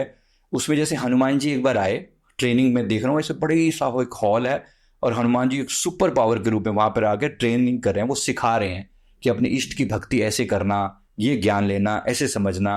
जैसे हमने अपने जीवन में हनुमान श्री राम जी की भक्ति करी, आप भी ऐसे करना। मतलब इस तरीके से वो लाइव एग्जांपल्स के द्वारा आपको बिठाकर सिखाया जाता है। अच्छा। जो इवोल्ड सोल होती है, जो हायर सोल होती हैं, जो थोड़ी छोटे लेवल की सोल होती है, मतलब जो नेगेटिव कर्मा जिनके हैवी होते हैं, उनके लिए मतलब सिंपल थोड़ा डर भी दिखाया जाता है, सिखाया भी जाता है कि देख लो अगर ये गलती करी तो फिर ये सजा है जी। इसलिए इस जीवन में आपने देखा होगा बहुत से लोगों का मतलब कैरेक्टर बिल्कुल, मैंने देखा कि पिछले जीवन में जो बहुत एग्रेसिव थे, इस जीवन में बिल्कुल शांत हो जाते हैं। अच्छा। मतलब फिर वो कहते हैं कि देखो मैंने इस जीवन में तो एक चींटी भी नहीं मैंने मारी और तुम कह रहे हो कि मैंने इतने बुरे कर्म किए हैं। तुमने इसीलिए तुम्हारा मन ऐसा बनाया गया क्योंकि तुम पिछले जीवन में इतने एग्रेसिव थे। करेक्ट। तुम्हारे मन को सॉफ्ट कर दिया गया। तुमने परमात्मा से मांग करी कि मुझे थोड़ा सेंसिटिव बनाना। तो सेंसिटिव बनाना, तो आपका जीवन जो दिया गया उस सेंसिटिविटी का जीवन दिया गया। प्रकृति का खेल है, बड़े बड़े प्यार से देखो मांग रखी है तो नेचर ने उसको वैसे पूरा कर दिया। और अधिकतर जैसे मेल था तो फीमेल बना दिया। मतलब क्योंकि आपने इमोशंस को समझा नहीं था जी। तो इमोशन फीमेल की बॉडी में जाकर देखो और फील करके देखो। इसलिए मैंने बहुत लोगों को देखा मेल फीमेल रिवर्स होते हैं। इस जीवन में ये थे तो ये चेंज हो जाते हैं ऐसे। तो बहुत बार ऐसा नेचर आपको वैसा रोल देती है। इस जीवन में आपने करप्शन किया, अगले जीवन में आपके साथ करप्शन होगा। आपको ऐसा टारगेट बनाया जाएगा। फिर लोग कहते हैं कि मेरे साथ ही बुरा क्यों होता है। ये वही पिछले जीवन के जो अलग अलग लोगों को धोखा दिया था, ये सब मिलके आपके साथ आकर ये चीटिंग करते हैं। ये सब आपके सोल कॉन्ट्रैक्ट का हिस्सा होता है। तो सर जो आपको ट्रेनिंग, जैसे अभी आपने बताया कि आपको ट्रेनिंग ऐसा दिखता है कि ट्रेनिंग आपको मिली थी आपकी सोल को, तो जब वो वॉइड से क्रॉस करती है वो तो ट्रेनिंग वगैरह तो सब आप भूल ही चुके हो। भूल ही नहीं जाती। देखो वो ना एम्बेड है, सोल के अंदर एम्बेड हो गई है, ज्ञान है, लर्निंग है। इसीलिए तो आप देखो तो बहुत छोटे से बच्चे इस जीवन में जन्म लेते हैं और शुरू से ही उनके संस्कार अच्छे दिखने शुरू हो जाते हैं। स्टेज विद यू, वो तो होता है डेफिनेटली। इस जीवन में क्यों आते, देखो आज भी आपके मेरे जैसे जो लोग हैं कितना सेंसिटिव हैं चीजों के प्रति। मजाल है कि चीज पैर के नीचे चींटी भी आ जाए तो हम उसे एक्सेप्ट नहीं करते, नहीं यार बड़ा दुख लग रहा है यार, ऐसा क्यों हुआ। तो है ना, हमारी सोल कहीं ना कहीं इतनी सेंसिटिव है ना। और कुछ लोग ऐसे हैं किसी का गर्दन भी काट देते हैं, उनको कुछ बुरा नहीं लगता। सोल्स के अंदर वो इंप्रेशंस पड़े हैं ना जी, इसी को सोल जो कह रही है हमारा इस जीवन का सोल कॉन्ट्रैक्ट जो हमारे अंदर एम्बेड कर दिया गया, हमारे अवचेतन मन का हिस्सा बना दिया गया। कुछ लोग बचपन से इतने बेईमानी के रूप घर में पैदा होंगे, उसको पिछले संस्कार ऐसे हैं, लोगों ने मुझे लूटा, मैं यहाँ पर लूटने आया हूँ, ये भी संस्कार है। तो ऐसे ही पॉजिटिव और नेगेटिव संस्कार एम्बेड कर दिए जाते हैं। इस जीवन में आपको हिंट मिलता रहता है कि ये गलत है, ये ठीक है, आपकी आत्मा अंदर से आपको बताती है। और अगर आप प्रार्थना करते हैं तो और अच्छे से आपको गाइडेंस मिलती है। मान लो कहीं पे आप अटक जाओ, आपको कहो कि भाई मेरा करियर क्या होना चाहिए, मुझे नहीं पता मेरा, तो एक बार दिल से प्रार्थना करें कि एंजल्स आपके आसपास में होते हैं, सुन रहे होते हैं। तो प्यार से प्रार्थना करें कि मेरे गार्डियन एंजल्स अब जो भी हैं, मैं शायद आपको जानता या नहीं जानता, मेरी सहायता करो, मैं यहाँ पर अटक गया हूँ, मुझे डिसीजन लेने में हेल्प करो। जो आपने बोला 2 गाइडिंग एंजल्स आपके साथ, गार्डियन एंजल्स साथ होते हैं। प्लस इसके अलावा पिछले जन्मों में जिन जिन लोगों की साधना आपने की होती है, ये शुरू से आपके साथ रहेंगे। अच्छा, जैसे फॉर एग्जाम्पल मैंने पिछले जीवन मेरे गुरु नानक देव जी मेरे गुरुदेव थे, तो इस जीवन में मेरे घर के पीछे ही गुरुद्वारा था। अच्छा, मतलब वो साधन पहले से डे 1 से मेरे साथ थे वो चीजें। मेरे बिल्कुल बगल में मंदिर और थोड़ी सी दूरी पे गुरुद्वारा, ये माहौल पहले दिन से वही मिला। जब आंख खुली तो तब तक समझ में आता मंदिर की घंटियां बजाना और भजन बोलना, ये बाय डिफॉल्ट नेचर थी। ये प्रकृति ने समय दिया ना जी। तो पिछली फ्री विल का सम्मान किया कि मुझे तो माहौल यही चाहिए और मुझे तो गुरु चाहिए। मेरी जब 9 ईयर की एज थी तो मुझे ये परमहंस गुरुदेव जो आज मेरे गुरुदेव हैं, इनसे मुझे दीक्षा मिल गई थी जब मेरी 9 ईयर की, जब मुझे पूरी समझ भी नहीं थी। लेकिन तभी से मेडिटेशन चालू है कि भाई उन्होंने दीक्षा दे दी, वो सांसों के साथ नाम जपने को दिया तो वो चल रहा है अभी भी। तो वो गाइडेंस क्योंकि आपने मांग रखी थी, इसीलिए प्रकृति आपको हर चीज देती है। इवन यहाँ तक कि पति पत्नी का भी जो सेम है, मुझे यही फैमिली चाहिए, आपको वही फैमिली मिलती है लगभग, नजदीक जितना पॉसिबल होता है वो सब।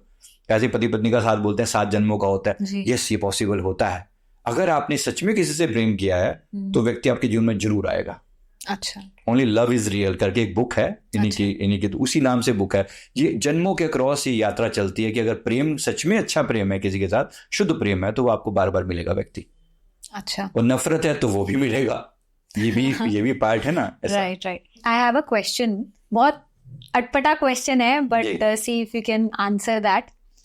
एक इंसान है, उसने बुरे कर्म करे अपने इस जन्म में जी, उसको ऊपर जाकर नर्क में वो कर्म भुगते उसको उसका फल मिला, जैसे आपने बोला अंगारों में या गरम तेल में सड़ा या कुछ भी, उसने अपने सारे कर्मों का भुगतान ऊपर जाके कर लिया।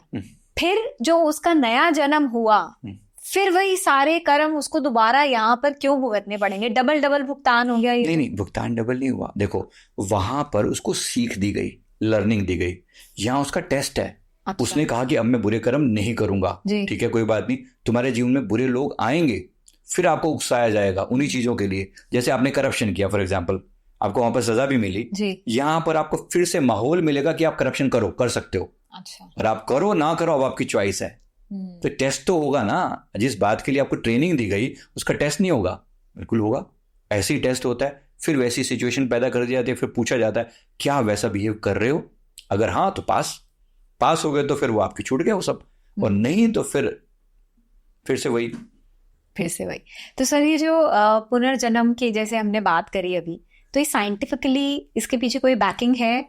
देखो डॉक्टर रेमंड मूडी एक बहुत फेमस इसके लिए एक प्रसिद्ध इनकी बुक्स हैं, लाइफ आफ्टर लाइफ करके, मैसेज फ्रॉम द मास्टर्स करके, ऐसे बहुत सारे वो हैं उनकी। इसी तरह से डॉक्टर ब्रायन वीज करके हैं, मतलब जो अब क्योंकि मैं इनकी नाम इसलिए ले रहा हूँ क्योंकि ये बहुत फेमस हैं, बहुत ज़्यादा फेमस है, इनकी लाखों लोगों ने इनकी बुक्स को पढ़ा है। तो उन्होंने अपने बहुत सारे प्रूफ लिखे। उन्होंने एक बुक में लिखा है 10 proofs that past life exist, इस नाम से उन्होंने बुक लिखी। उसमें उन्होंने एक एग्जाम्पल देकर बताया कि अगर सच में मतलब पहली बात तो उनके वहां तो कंसेप्ट ही नहीं है ना, क्रिश्चियनिटी में तो कंसेप्ट ही नहीं है कि पिछला जन्म जैसी कोई चीज होती है। हाँ तो सर मेरा एक क्वेश्चन ये भी है, पहले इसी में बात कर लेते हैं कि मुस्लिम्स और क्रिश्चियंस तो रीबर्थ में बिलीव ही नहीं करते हैं, तो उनकी सोल की क्या डेस्टिनेशन है? देखो, मानना ना मानना ये उनके धर्म की अपनी प्रॉब्लम हो सकती है, पर क्या वो कर्मों के इस खेल से बचे पड़े हैं? बिल्कुल भी नहीं। अब उनके यहाँ पर कोई गरीब पैदा होता है, चाहे मुस्लिम हो, चाहे ईसाई हो, चाहे कोई भी क्यों ना हो, अब सोचिए उनके यहाँ कोई गरीब पैदा होता है, क्या वो सवाल नहीं पूछ सकता कि मैं गरीब घर में क्यों पैदा हुआ? जी। अगर मैंने कुछ ऐसा किया ही नहीं, कोई पास्ट लाइफ जैसी कोई चीज होती नहीं, व्हाई आई एम पुअर? या मेरे शरीर को ये बीमारी क्यों है, या मेरे रिश्ते खराब क्यों हैं, या मुझे मानसिक पीड़ा क्यों है, या मुझे बिना कारण के कोई मेरे को सजा या जेल वेल ऐसा या क्यों हुआ? राइट, इस सवालों की कोई एक्सप्लेनेशन नहीं है उनके पास, कोई भी तो नहीं है। तो कहीं ना कहीं देखो वेस्टर्न वर्ल्ड भी कनेक्ट कर रहे हैं ना, इवन जो क्रिश्चियनिटी में डॉक्टर रेमंड मूडी और ये सब तो क्रिश्चियन ही है, इन्होंने जब देखा कि कहीं ना कहीं कुछ तो ऐसा है, इन अनसुलझे सवालों का कोई ना कोई जवाब तो होगा। ये जवाब केवल कर्मा में और हमारी श्रीमद् भागवत गीता तो इसी के लिए सीधा सीधा प्रूफ है ना। बिल्कुल। यम यम वापि स्मरण भावम तज्जन्ते कलेवरम, जिस बात को सोचते हुए शरीर छोड़ोगे आगे उसी भाव से तम तमे वेदी कौनते सदा तद्भाव भावित है, उसी भाव को तुम प्राप्त होगे। तो जिस व्यक्ति ने जो भाव रखा है उसके हिसाब से उसको अगला जन्म मिल रहा है। इवन यहाँ तक कि इंसान अगले जीवन में एनिमल बन के भी पैदा हो सकता है जिसने कर्म ऐसे किए हैं। हमने एक व्यक्ति का पता लगाया था, मतलब उसका जो अगला जीवन जो है ना, उसके बच्चों ने हमसे आके सवाल किया था कि मेरे पिता की गिरस्तम अवस्था क्या है, तो ये लक्कड़ बग्गा जो होता है ना, लक्कड़ बग्गा, वो उनके पिता उस अवस्था में थे। हमने पूछा भी ये उसने पूछा ये हुआ कैसे जी? तो जब मृत्यु हो रही थी तो पास में कहीं मीट पकड़ा होगा, उसकी वो डेथ बेड पर थे और कहीं स्मेल आई कहीं से और मन में इच्छा हुई कि हाय मैं तो अब ये उसकी मीट सारा जीवन मीट खाते रहे, इच्छा थी उनकी जी। अब मृत्यु के समय में वो फीलिंग रहेगी साथ में कि हाय अगर मेरे पास जीवन होता तो मैं और खाता। अब देखो मृत्यु के समय आप जो इच्छा मन में डाल के जा रहे हो, प्रकृति आपकी फ्री विल का सम्मान करती है, आपकी इच्छा का सम्मान करती है। ठीक है तुम्हें मांस खाना खाओ। अब ये इसी का दूसरा एग्जाम्पल, एक लेडी ने कहा कि मेरे साथ पिछले इस जीवन में शुरू से ही बचपन से घर से ही रेप होता रहा है, मतलब उसके घर में ही, मतलब उसके अपनों ने ही उसके साथ ऐसा। अब लगता बहुत बुरा है, कहना नहीं चाहिए, लेकिन सवाल पैदा होते हैं ना, आखिर क्यों जी? मैं ही क्यों, मेरे साथ ही बुरा क्यों? अब पता लगा इसका जो पास्ट हमने देखा, ये लेडी ने पिछले जीवन में एक चकला घर चलाती थी, मतलब जिसको वैश्यालय बोलते हैं, वो चलाती थी। गोवा में उसका कुछ ऐसा था और वो छोटी उम्र की लड़कियों को इस धंधे में धकेलती थी। अच्छा। छोटी उम्र की लड़कियों को बुला बुला के किसी भी तरीके से इस धंधे में धकेलना, उनको खरीद लेना, पैसा देकर खरीद लेना। उन बच्चियों के जीवन में जो हुआ, क्या वो सीधी सीधी दोषी नहीं थी? क्या उसको वो जो पीड़ा, वो जो दर्द उन बच्चियों ने सहा, उसके पीछे कारण नहीं थी ये? अगर ये कारण थी तो प्रकृति इसको क्या करेगी सोचिए। इसको इस जीवन में बचपन से ही वो सारी हैरेसमेंट सहनी पड़ी। बेशक ये सवाल कर सकते हैं why me, this is why मी। तो अंडरस्टैंडिंग कहीं ना कहीं तो आती है ना। मेरा कहने का अर्थ ये केवल इतना सा है, अदरवाइज क्या करते हो आप? एक इंसान के साथ कुछ भी बुरा घटित होता है, उसका एक ही होता है, भगवान तूने मेरे साथ ऐसा क्यों किया? पर भगवान को क्यों दोष दे रहे हो? यहाँ पर कर्म के सिद्धांत पे आते ही सबसे पहली चीज जो आती है वो ये है कि कोई और दोषी नहीं है, मेरे कर्म दोषी हैं। करेक्ट। यहाँ तक कि कोई ग्रह उपग्रह आपके लिए दोषी नहीं है, कोई और व्यक्ति दोषी नहीं है, कोई परिवार दोषी नहीं है, कोई राष्ट्र दोषी नहीं है, कोई धर्म दोषी नहीं है, कोई परमात्मा, कोई देवी देवता दोषी नहीं है, सिर्फ और सिर्फ हमारे कर्म। तो कर्म का सिद्धांत आपको रिस्पॉन्सिबल बनाता है। मैं रिस्पॉन्सिबल हूं अपने कर्मा के लिए, मैं I am the architect of my life. Accept कीजिए ना इस बात को कि मैं अपने जीवन का आर्किटेक्ट हूं। जो भी आज मैं पा रहा हूं मैंने अपने आप ही कुछ किया है और मैं भोग रहा हूं। जब ये ऐसे भाव से करते हो ना तो आप चीजों को सुलझाने पर उतर आते हो, राइट? बिकॉज आप रिस्पॉन्सिबिलिटी लेते हो। रिस्पॉन्सिबल पर्सन सुधर जाएगा। मैंने गलती की थी, आज मुझे ऐसे सास मिली, आज मुझे ऐसा परिवार मिला, आज मुझे ऐसा पति मिला जो मुझे दुख दे रहा है, जो मुझे तकलीफ दे रहा है, जैसे मैं स्वीकार करता हूं ना सुधार चालू हो जाता है जी। राइट। ऐसी ही एक लड़की की बात बता रहा हूँ, यही दिल्ली की है। अच्छा। उसने कनाडा उसका वो डायलिसिस सेंटर में काम करती हैं, यहाँ पर एक अच्छे उसमें डॉक्टर हैं, MBBS डॉक्टर हैं। अच्छा। उसकी सास उसके साथ मतलब बहुत बुरा व्यवहार करती है, बहुत बुरी तरह से टॉर्चर करती है। उसने कहा कि ऐसा बातें बोलती है जैसे जलीकटी सुनाती है, जैसे मैंने कभी वो ना मतलब सही ना हो। तो पास्ट जब देखा, वो दोषी तो ठहरा सकती है किसी को भी, मेरे साथ ऐसा क्यों। अब देखा तो पिछले जीवन में इसकी जो ये सास है ना, जो आप सास है, इसकी नौकरानी थी। लास्ट बर्थ में इसकी घर में काम करने वाली बाई नौकरानी थी और ये उसको मतलब उसके साथ भी एक घटना घटी थी कि मतलब वो एक अच्छी किसी समय अमीर हुआ करती थी वो नौकरानी, लेकिन किसी कारण से वो सारा परिवार उनका नष्ट हो गया या उनका पैसा वैसा चला गया, तो उसको लोगों के घर में बर्तन मांजने पर मजबूर होना पड़ा। तो ये उसको ताने दिया करती थी, सारे परिवार को खा गई ना, कलमुही कुलकलच्छनी, ऐसे सॉरी टू से, पर ये वर्ड जो उसने बोलती थी ना, जो जब उसका हमने पास्ट देखा ना, ये पूरा सीन उसे दिखाया, सेम गालियां वो कभी अपनी उसको देती थी, तो उसके दिल पे क्या बीतती होगी। प्रकृति क्या करती है, नेचर का सिद्धांत सीधा सीधा है, जैसा किया बिल्कुल उठा के पलटी दे दो, दिखाओ उसको बिल्कुल एज इट इज, ऐसे का ऐसे। दोषारोपण खत्म हो गया यहाँ से। अब वो कह रही है भैया मुझे तो छोड़ना है सब, मैं तो जा रही हूँ। भैया आप नहीं जा सकते, you can not go just like that. झेलो, प्यार से झेल लो। और प्रकृति सीन में ऐसा बना देती है, भाग नहीं सकती क्योंकि उसको अपने पति से प्यार है। कहती पति तो अच्छा है लेकिन सास ऐसी है, तो भी झेलना पड़ेगा। There is no way out. आप सोचो कि मैं स्किप कर दूं, फिर से आपको इसी सास को कहीं ना कहीं झेलना पड़ेगा, कर्म अधूरा नहीं छोड़ सकते। बेटर है इसी जन्म में निपटाओ, इसी जन्म में निपटाओ। एक्सेप्टेंस आ गई जी। तो कर्म के सिद्धांत से आपके जीवन में एक्सेप्टेंस आ जाती है, आप सुधार चालू कर देते हो। और सुधार ही सबसे बड़ी बात है। प्रकृति क्या चाहती है आपसे, राइट? सुधार ही तो चाहती है, सुधार आपके अंदर हो रहा है। इसके साथ साथ कर्म के सिद्धांत के कारण जो है, आप जैसे एक्सेप्टेंस आती है, चेंज आने लगता है, तो सुधार भी होता है। और सुधार भी होता है तो अगले कर्म ठीक होते हैं। तो क्वाइट पॉसिबल आपके इस जीवन में जो आपने किए हैं, तो अगले जन्म में सुधार होके और बेटर लाइफ मिलेगी, मच बेटर मिलेगी। हो सकता है मुक्ति भी हो जाए अगर आपने सही सही कर्म किए, समर्पण भाव से किए, तो यही कर्म आपको कल्याण के लिए मुक्ति का रास्ता भी खोल देंगे जी। तो सर अभी जैसे बातों ही बातों में आपने बोला 84 लाख हमारी योनियां होती हैं, तो मनुष्य का जो भाव होएगा डेथ के टाइम पर जी, उसको उसी के हिसाब से ही आगे का रास्ता खुलेगा जी। तो जब एक मनुष्य जानवर योनि में जाता है, तो जानवर योनि से उसको मनुष्य योनि में आने में कितना समय लगता है और उसको क्या करना चाहिए कि वो मनुष्य योनि में वापस आए? जानवर जो योनि है ये तो भोक्ता योनि कही जाती है। मतलब भोक्ता योनि का मतलब होता है कि they can not perform anything now, they just have to bear whatever has been done. तो अब जैसे मैंने वो एग्जांपल दिया कि वो लक्कड़ बग्गे के जन्म में वो पैदा हुआ जी। अब ऐसा नहीं कि उसके सारे कर्म बुरे थे, लेकिन इच्छा रहेगी मांस खाने की जी। तो इच्छा के कारण उसको एक जन्म वहां पर लेना पड़ा। नेचर भी देखती है कि क्या इसकी सजा पूरी हो जाती है, क्या इसने जो भाव रखा था क्या वो इतना सही है, या वो बहुत लंबे समय तक उसकी वो भाव पूरा करना है। अच्छा। वो डिपेंड करता है कि वो लाइफ कितना बड़ा होगा, बेस्ड ऑन योर डिजायर। अगर आप तंग आ जाते हो, आप कहते हो कि नहीं मतलब मैं I am fed up now, right? ऐसा हमारे यहाँ पर भी आता है कि जड़ भरत के नाम से वो उनका जो जन्म हुआ, एक ऋषि हुआ करते थे। अच्छा। और उनका जन्म लास्ट मोमेंट पे एक हिरण के साथ अटैचमेंट हो गई, तो इसका एक जन्म उनको हिरण का बिताना पड़ा। हालांकि वो जीवन में भी उनको अपनी पूरी स्टोरी याद रही। ऐसे काकभूषुंडी जी का आता है रामायण में, काकभूषुंडी जी का भी आता है, वो कौवा बने हुए भी उनको अपने पूरे पिछले जन्मों की यादें हैं, सारी समझ है। ऐसे ही नाग योनि में भी होते हुए वासुकी नाग है, शेष नाग है, इतनी नाग योनि में होते हुए भी वो अपने भगवान को सर्व कर रहे हैं। उनकी इच्छा है, उनके भाव है, पूरे हो रहे हैं सारे, तो इनकी भी अपनी अपनी एग्जिस्टेंस है। ये सब डिपेंड करता है कि आपकी कार्मिक यात्रा में आपने कितनी लर्निंग लेनी थी, उसके हिसाब से नेचर आपका अगला जन्म डिसाइड करती है।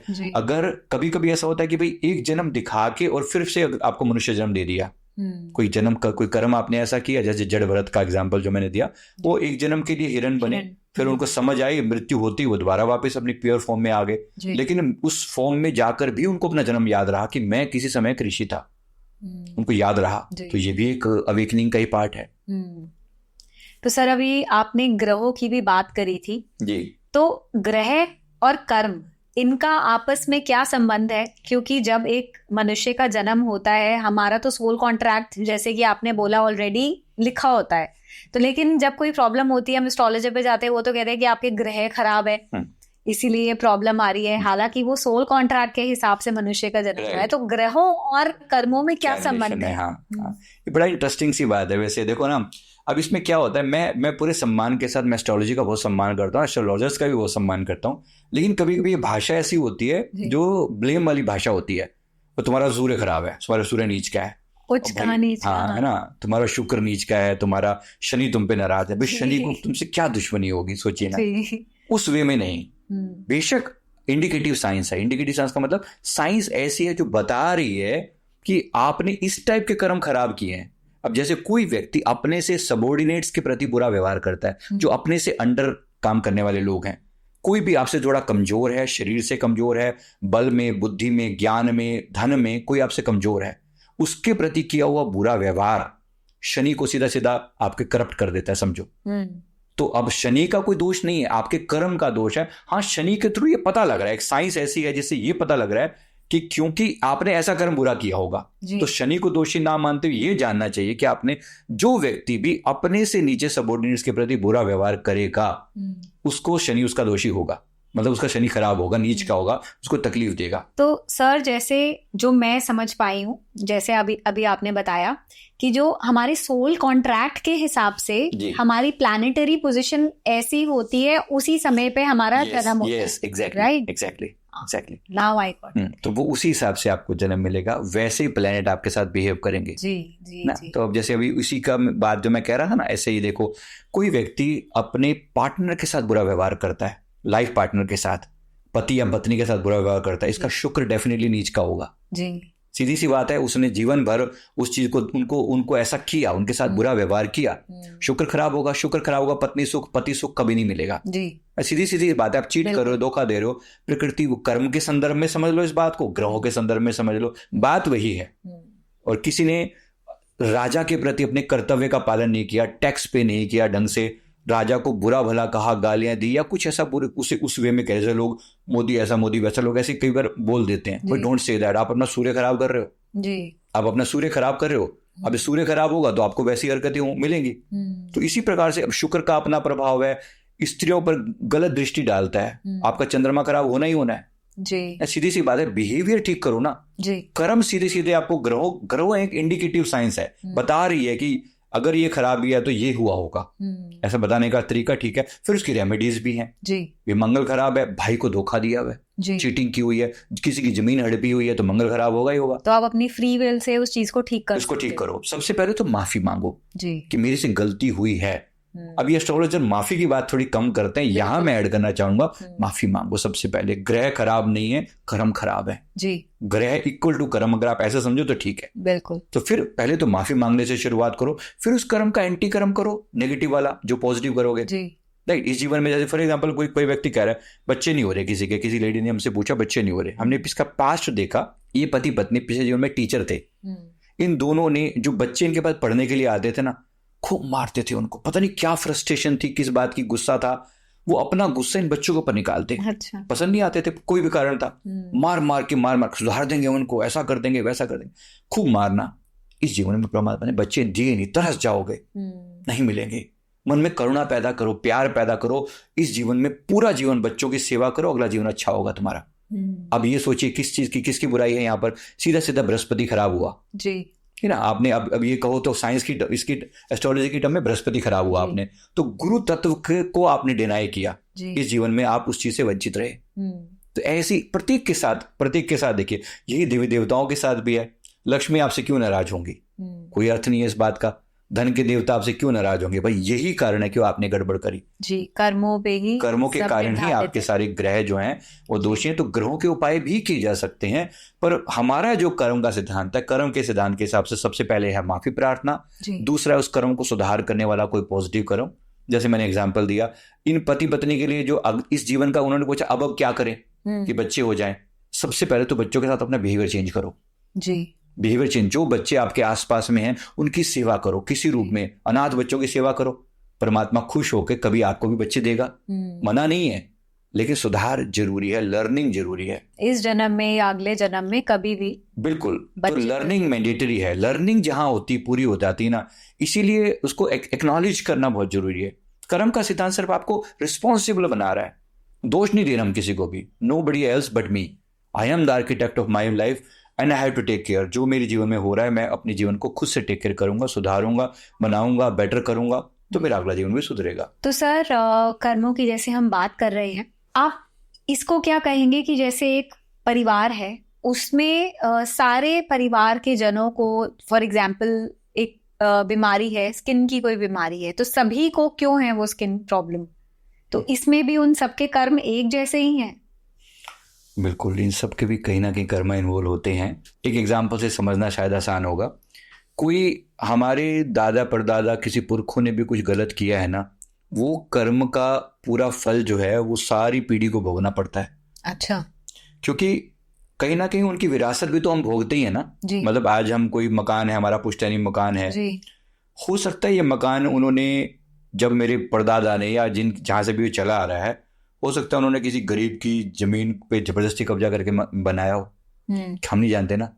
आज हम यहाँ पर दुखी हैं, इस जगह पर बार बार नेगेटिविटी आती है, इस घर में अगर कोई तरक्की नहीं मिलती जी। है ना, कोई तरक्की नहीं मिलती, कुछ तो गड़बड़ हमने की है जी। कुछ तो बद्दुआएं जो शामिल है इस जगह के साथ। ऐसा बिल्कुल पॉसिबल है। हमने देखा है बहुत लोगों को बर्बाद होते हुए कि जब तक किसी कोई नया घर लिया और वहां जाते ही सारा उनका जीवन में डाउनफॉल में चला गया। उससे पहले सब चीजें ठीक चल रही थी।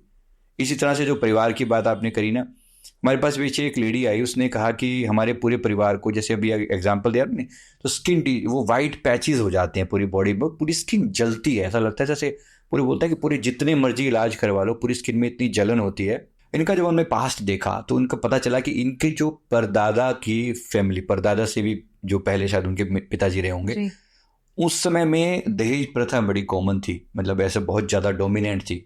तो इनके परिवार वालों ने जो भी, मतलब जब ये तब पुरानी बात है, तो इनके परिवार वालों ने उस समय जो शादी करी, मतलब उनके घर में बहू एक शादी करके आई, तो इन्होंने उस समय उनको दहेज की मांग करी होगी। दहेज की मांग पूरी नहीं हुई, जैसे पहले होता था डॉरी सिस्टम और वो मार देना, और ये तो अभी तो रिसेंट तक भी तो था ही नहीं, बातें सुनते आ रहे थे कि वो आग लगा दी और ऐसे करके ना।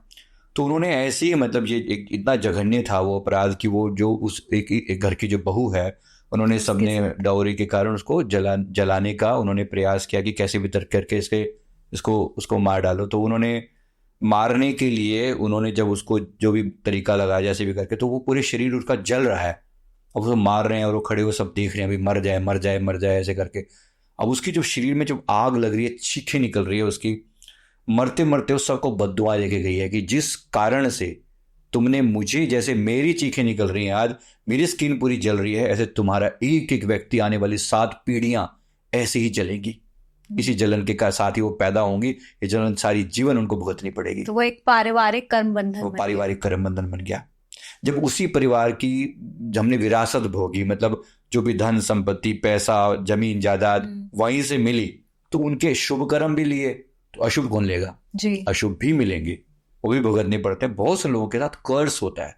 अब ये पूरे पारिवारिक कर्म बंधन है पूरे परिवार। अब ये क्या हो, इनको फिर हमने कहा कि देखो आपके लिए सबसे पहले तो ये करो कि मिल के उस सोल से माफी मांगो, क्योंकि एक सोल ने बद्दुआ दी है आपको, वो आगे से पहले तो सोल से माफी मांगो। कॉन्स्टेंट सारा परिवार मिले, जितने भी हो सकते हैं, तो सब बैठे और लगातार भगवान शिव को साक्षी मानते हुए, जो उनके इष्ट थे उन्होंने कहा उनको साक्षी मानते हुए, क्योंकि सोल तो है नहीं, पता नहीं हम कहाँ पर है। तो भगवान शिव जो है वो आत्मलोक के मास्टर हैं, एक तरीके से मृत्यु और जीवन के देवता हैं। तो उनसे प्रार्थना की जाए कि भाई हम सबकी माफी उन तक पहुंचा दो, सोल तक। तो ये लगातार उन्होंने 40 दिन तक ऐसा किया, और उन्होंने कहा कि जैसे जैसे ये करते जा रहे थे ना, 10-12 दिन के अंदर ही उनकी जो जलन थी वो कम होने लगी जी। तो जो रिजल्ट था उसका, वो रिजल्ट उन्होंने देखा कि जीवन में बदलाव आना शुरू हो गया। फिर धीरे धीरे करके वो कम होती गई, खत्म नहीं हुए पैचेस, बिल्कुल भी अभी खत्म नहीं, क्योंकि वो बद्दुआ बहुत गहरी थी, पर ये होगा कि जलन कम हो गई, जो कि नॉर्मली किसी भी दवा से नहीं हो रही थी जी। तो वो एक पारिवारिक कर्म बंधन है ऐसा। तो इस तरह से अगर कोई भी शुभ कर्म होता है, सारा परिवार मिलकर किसी के प्रति कुछ कर्म करता है, अच्छा और बुरा दोनों चीजें काउंट होती हैं। और बुरे से निकलने का यही एक समाधान है कि आप माफी मांगो। सबसे पहले तो माफी। देखो बच्चा कोई भी गलत काम करके माँ बाप क्या बोलते हैं, सबसे पहले तो माफी मांगो, बिल्कुल। फिर कॉरस्पॉन्डिंग कुछ शुभ कर्म भी करो, कर सकते हो तो। अब ये जो शुभ कर्म है इनको करने को कहा गया कि जितना हो सके किसी गरीब परिवार की लड़की की शादी करवाओ, और डॉरी वॉरी से दूर करते हो, मतलब उन चीजों से बचाने के हुए उसकी शादी में सहयोग करो किसी तरह का, आपके कर्म बंधन कुछ सुधर जाएंगे जी। और जितना हो सके, मतलब जल का दान करने को बोला गया, कुछ ऐसा इंटेंशन आया क्योंकि वो जलन थी, तो उसको जल का दान करने को बोला गया। तो स्किन डिजीज का इस तरीके से इसका निपटारा हुआ। तो ऐसे अगर किसी के साथ भी कोई कर्ज जुड़े हों, कभी कभी देवी देवताओं के कर्ज भी जुड़े होते हैं, ये तो ऐसा हो गया, कुछ देवी देवताओं का कर्ज होता है। जैसे किसी ने कोई मन्नत मांगी कि अगर मेरे घर में बच्चा पैदा हो जाए, ये हो जाए, लड़का हो जाए, तो मैं आपके सेवा करूंगी या सवामणि चढ़ाऊंगी, या ऐसे कुछ लोग मांग लेते हैं, लेकिन बाद में पूरी भूल भुला जाते हैं। तो ये देवी देवताओं का भी कर्ज लगा होता है। फिर वो बीमार हो जाता है वो मेंबर, या जो भी चीज घटना थी वो फलती नहीं, जब फलती नहीं तो फिर उनके लिए यही कर्म बनता है कि वो माफी मांगे और उसके लिए जो भी देवी देवता के कोरस्पॉन्डिंग, अगर आपको याद नहीं है कुछ भी तो भी माफी स्वीकार होती है कि भाई जिनका भी मैंने जिस देवी देवता के प्रति अगर मैंने कुछ गलत किया है तो मेरी गलती क्षमा करो और मेरे को रास्ता खोलो मेरे लिए। परमात्मा दयालु है, एक सच्चे पिता की तरह, माँ बाप की तरह, वो माफ करने के लिए हमेशा तैयार है। और झुकना तो सीखे ना हम कम से कम। बिल्कुल। बस मेन यहाँ पर यही है कि हम कनेक्ट हो जाएं अपने सुप्रीम के साथ। तो सर जैसे कि अभी आप बात कर रहे हैं कि हमारे जो कर्म है सबसे पहले हमें वही सुधारने हैं, तो जब एक इंसान का जन्म होता है, क्या ये बोलना सही है कि हमारे जन्म का उद्देश्य ही है कि हमें अच्छे कर्म करने चाहिए? डेफिनेटली। देखो, जन्म का उद्देश्य में काफी चीजें शामिल होती हैं। एक, अपने सोल कॉन्ट्रैक्ट को पूरा करना जी। अपने सोल कॉन्ट्रैक्ट में वो सारे कर्मों का हिसाब अपने आप आ जाता है ना, वो सारी बातें आ जाती है। जो पिछले जीवन में लर्निंग पेंडिंग रह गई वो आपको सारी कंडीशंस वैसे ही दी जाएंगी, राइट। उसके हिसाब से आपके ग्रह नक्षत्र भी वैसे हो गए।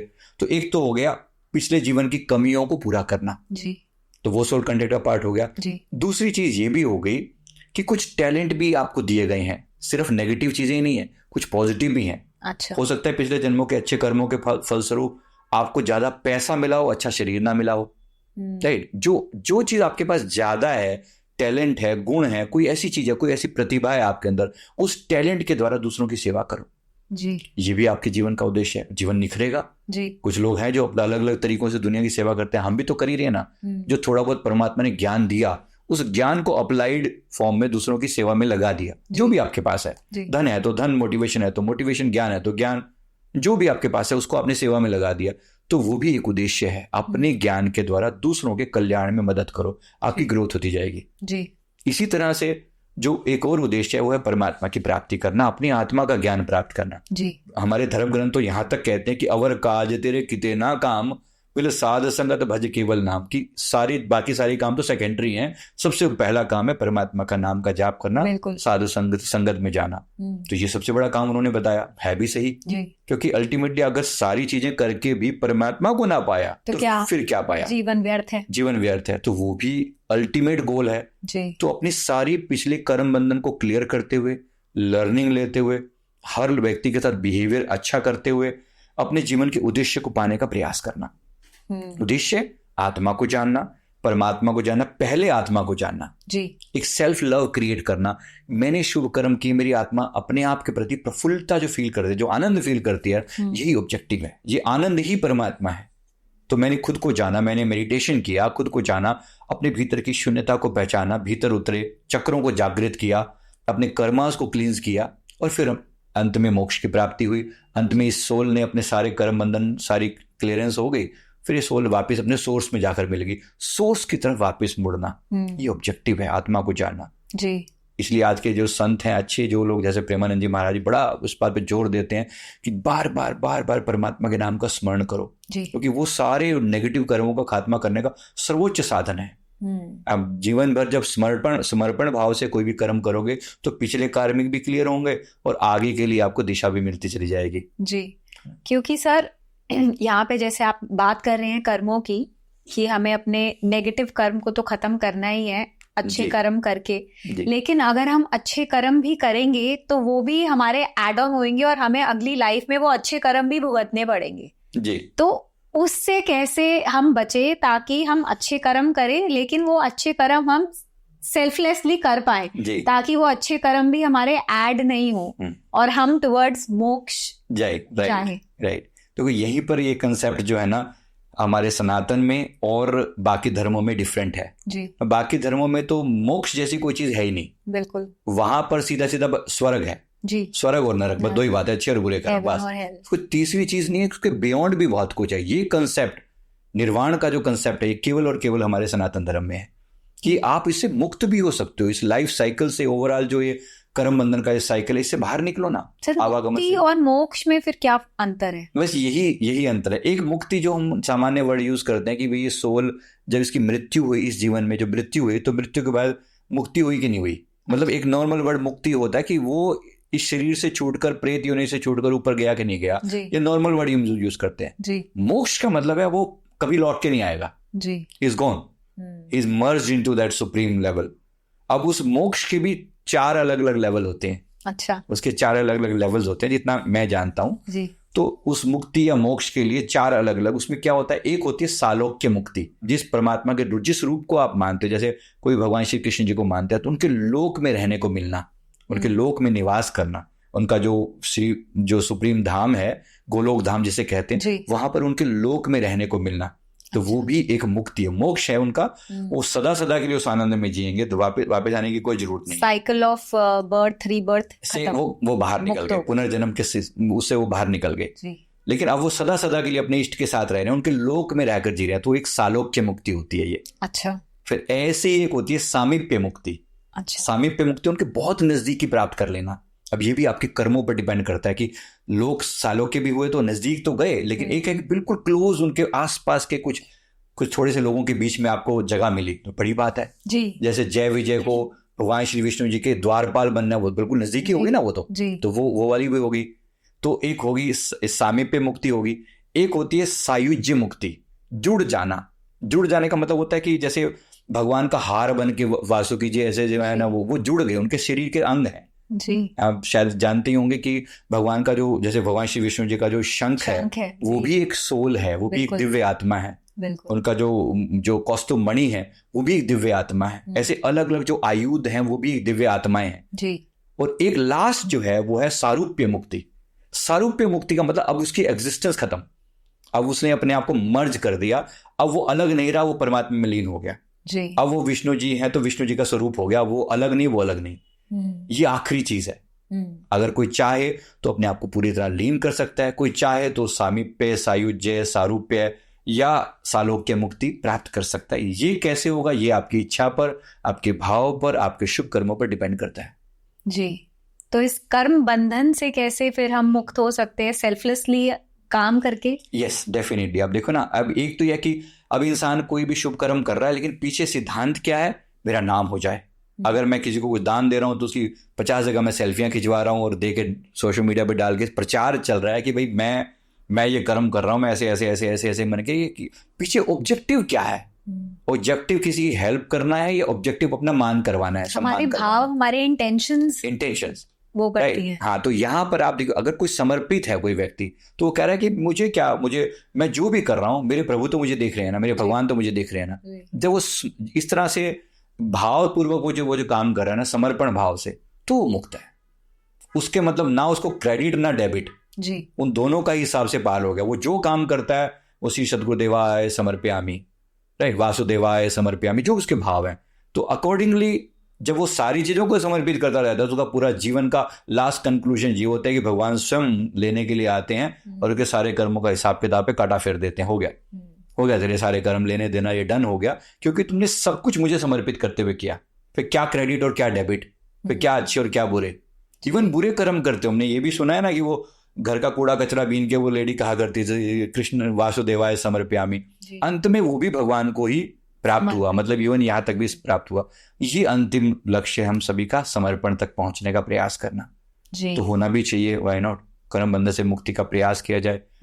तो कर्म बंधनों के ऊपर मतलब मेरे ख्याल से हमने सारे पॉइंट जो अभी हमने डिस्कस किए, जरूर एक व्यक्ति को अवेयरनेस के साथ जीना चाहिए, अवेयरनेस के साथ, और इस बार ये ऑब्जेक्टिव लेके चले कि अब की बार भवसागर से पार, मतलब होना ही चाहिए। अगर इंसान बन के भी हमने यहाँ से पार नहीं हुए तो फिर क्या किया और क्या ना किया ना।